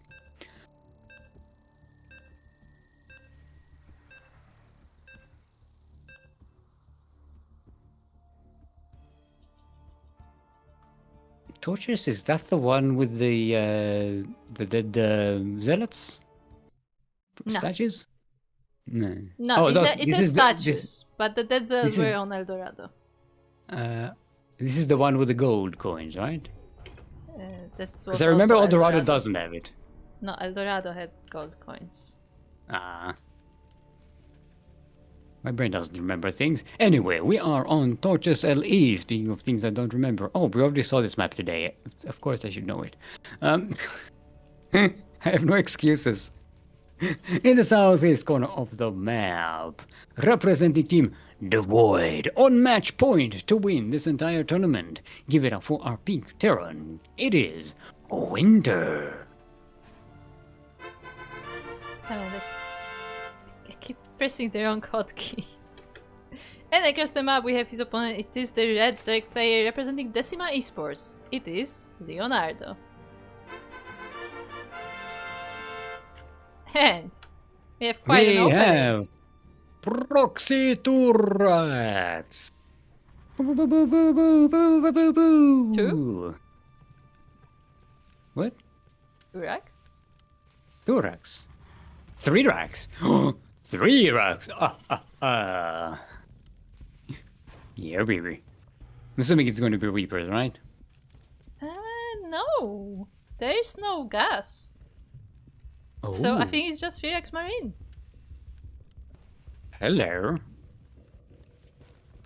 The Overlord will not scout it, it looks like, because the way it's going right now, it will go to the natural first. No, that's the where's this one going? No, it's just going to wait here outside. Yeah, it's going to the natural, but see now it's redirecting. Yeah. Yeah, no, the other Overlord is waiting outside the natural. 4 racks. 4 racks. And building the depot right here. Okay, there we go. Leonardo sees. He says that there's shenanigan nothing afoot. here. Immediately puts down 2 queens and a bunch of zerglings. Yeah, but I mean, let's see if he can get ready in time. He probably will need a baning nest, but he also needs speed. Okay, he speed on the way. Mm-hmm. So Well, he did get gas, unlike Winter. He did pull out of the gas though, so he's not getting baning nest. He will defend just with zerglings and queens. The Ducklings miss out the move out, and now it's seen. The bunker is kind of late because it's away from the creep. It has to be built off creep. I don't think it's in range of that hatchery right now. The SCVs do get sniped, most of them. The Marines are enough to back them up, though. Ooh, Overload goes down. Leonardo is splatblocked. Oh, the queens get off for creep. They're stuck. has enough firepower to kill them. Nice starter step there by Winter. The boys are being pulled. The bunker is finished. But who needs a bunker when you're just fighting drones? Yeah. There is a spine here. There is a spine to the bunker protect is the not in mineral range. line, but the Marines are just going forward. I mean, they don't need the bunker if they are not being attacked. And there are only a few Zerglings. They are slowly amassing, but just barely not enough to fight this. Oh boy. I think Leonardo has a chance here. If he messes up a bunch of speedlings and a couple of queens and a spine, this could work. They're coming forward. No, the Zerglings do get cleaned up. The Marines started stepping. Leonardo says, congrats, GG, well played. And Winter is today's Sea Duckling Open number 138 champion. GG. GG! See, this was very nicely planned by Winter. When knowing the advantage that he has, he just went for the quick win. Because, I mean, if he loses, he still has another game, but just like that, it can get him the quick win and take the series. And it's also a very unusual proxy. Yes, yes. Proxy Marines is not something you see very often nowadays. And it's usually Reapers or maybe Marauders. yeah. And like the proxy itself was also quite far from any of the bases, so you know it's not the most obvious thing that you would expect. Yeah. I mean, it could have been a little crisper. Maybe sending the SCVs with the to build the bunker when the creep still hasn't spread around the hatchery, so the bunker is in range of it, so you can constantly be threatening it. That would be like a little bit of an improvement. I don't know if it would make it in time. Like, I guess he could, because by the time like the first racks finish, you could already send the SCV to build, but you also kind of give it away. Yeah, but if you do it early enough that there are no Zerglings and Queens to protect the bunker, to attack that SCV, that bunker will be finished. And it's a difficult timing. I'm not denying that. But if you're going for such a cheeky build, if you can get that up, woo, that's almost a free win, because you are constantly forcing the Zerg to be attacking you. Okay. But anyway, it worked anyway. It caught Leonardo by surprise, and despite the fact that he was scouting that there's something afoot, the fact that it's Marines was pretty badass. It was 4x Marines. It's like 2016 again. What's going on? Have we gone back in time, Kuro? Oh no. What year it is? What year is it? Don't worry, Stick, it's Spaghetti Day. Spaghetti Day. Yay, Spaghetti Day. Anyway. Yeah, we did GG to Winter. Very nice series. A very nice tournament run in general. So congratulations to our winner, and shout out to Leonardo as well, because he did show some very interesting games, a very strong Zerg play. And again, we do need all Zergs that we can get right now. Like, we do not have a lot of them. Zergs, you are welcome. You're welcome here. I mean, we're laughing, but for a while there was a bonus like prize in, I think, Monday Night Weeklies just for Zergs to play. Like, basically the highest placing Zerg would get bonus prize money just for showing up. So yeah, it's that dire. The Zergs are about to be extinct, I guess. But anyway, I mean, that's kind of the point of the StarCraft, right? Yeah, I guess so. But anyway, with that, thank you very much for joining us for this monthly tournament. Of course, there will be more coming. This is a monthly tournament for up to 4.2k MMR. We also have a second monthly tournament for 4.7k MMR. So those two are alternating about 2 weeks, about every 2 weeks. So if you are interested in joining our amateur tournaments, then feel free to I lost the sentence there. But join us on Discord where we yeah, I was post gonna say, all like, of the the easiest information. way to be notified about all of this is to follow our social media. We post on Discord. We also post on Twitter /X, Facebook, Instagram, Mastodon, Blue Sky, Patreon, because these tournaments are funded by Patreon. We don't post about our tournaments on YouTube. Maybe we should start doing that as well. Yeah, I may still have to start posting on YouTube about the tournaments. But anyway, yeah, like, if you follow our social medias, you will be notified when the next tournament is going, so make sure to check that out. Of course, if you just want to watch, that's perfectly fine as well, and you know, the channels are there for you. We stream on multiple channels at the same time. We are on Twitch, YouTube, Facebook, Kick. We used to stream on TikTok, but currently we're having some technical difficulties there, so stay tuned. Maybe it will be coming back, maybe not, we will see. And of course, if you missed any of our streams, you can always catch the VODs on YouTube, as they're available immediately after the stream. And also later on, we have some VODs split by matchups, but those are a little bit delayed compared to the live broadcast.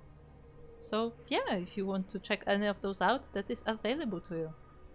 Other than that, as I mentioned, this tournament, together with Masters 1 Open as well as Sparking Tuna Cup, is supported via Patreon. So if you want to see this tournament continue, if you want to see these tournaments grow, then make sure to check out the Patreon. You know, any tier is already helping out. Like even $1 like tier is already helping out the tournament. And actually, we just recently reached our goal. We have to set our next goal actually on the bar. Because we just reached the goal to increase the prize pool for Sparking Tuna Cup for our weekly starting from the month of October. So like not this month, but from October it will have a boosted prize pool. And also stay tuned, because as we announced during the podcast, Sparking Tuna Cup will also change the format a little bit for the next few months, thanks to a generous donation from a viewer. And we will be having monthlies for Sparking Tuna Cup. So yay! So yeah, stay tuned for that. As then the next Sparking Tuna. It did sound like a threat when you said, support this. If you want this sport tournament to continue, support us on Patreon. It's like, sign up on Patreon or the tournament gets it. Look, I've said so many words, I forgot half of it already. Okay. Yes. But no, like, I mean, I just want to emphasize that, like, these tournaments are funded entirely via Patreon. So as long as people want us to run this, like, and we're able to, like, we can run these tournaments because the prize pools are entirely supported by the viewers. So thank you very much to everyone who is already supporting on Patreon. And if you're not, then check it out. Mm-hmm. Oh, and that, Stick, what have you been up to? I have been streaming Divinity Original Sin 2, which is a very nice tactical game that you cannot watch because you avoid spoilers, which I don't understand why. That game, there's no point in avoiding spoilers. Because I enjoy that game, so I want to enjoy it, properly. I don't enjoy that game. You haven't played it in 5 years. Yeah, but I want to. That hasn't changed.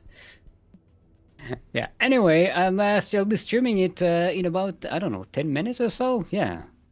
For like a couple of hours. So join me on twitch.tv/steelmold. That is twitch.tv/steelmold.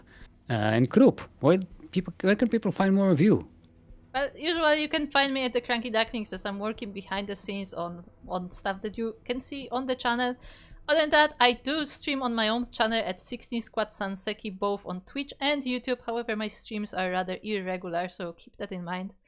But yeah, just follow the CranKy Ducklings and you can see me there.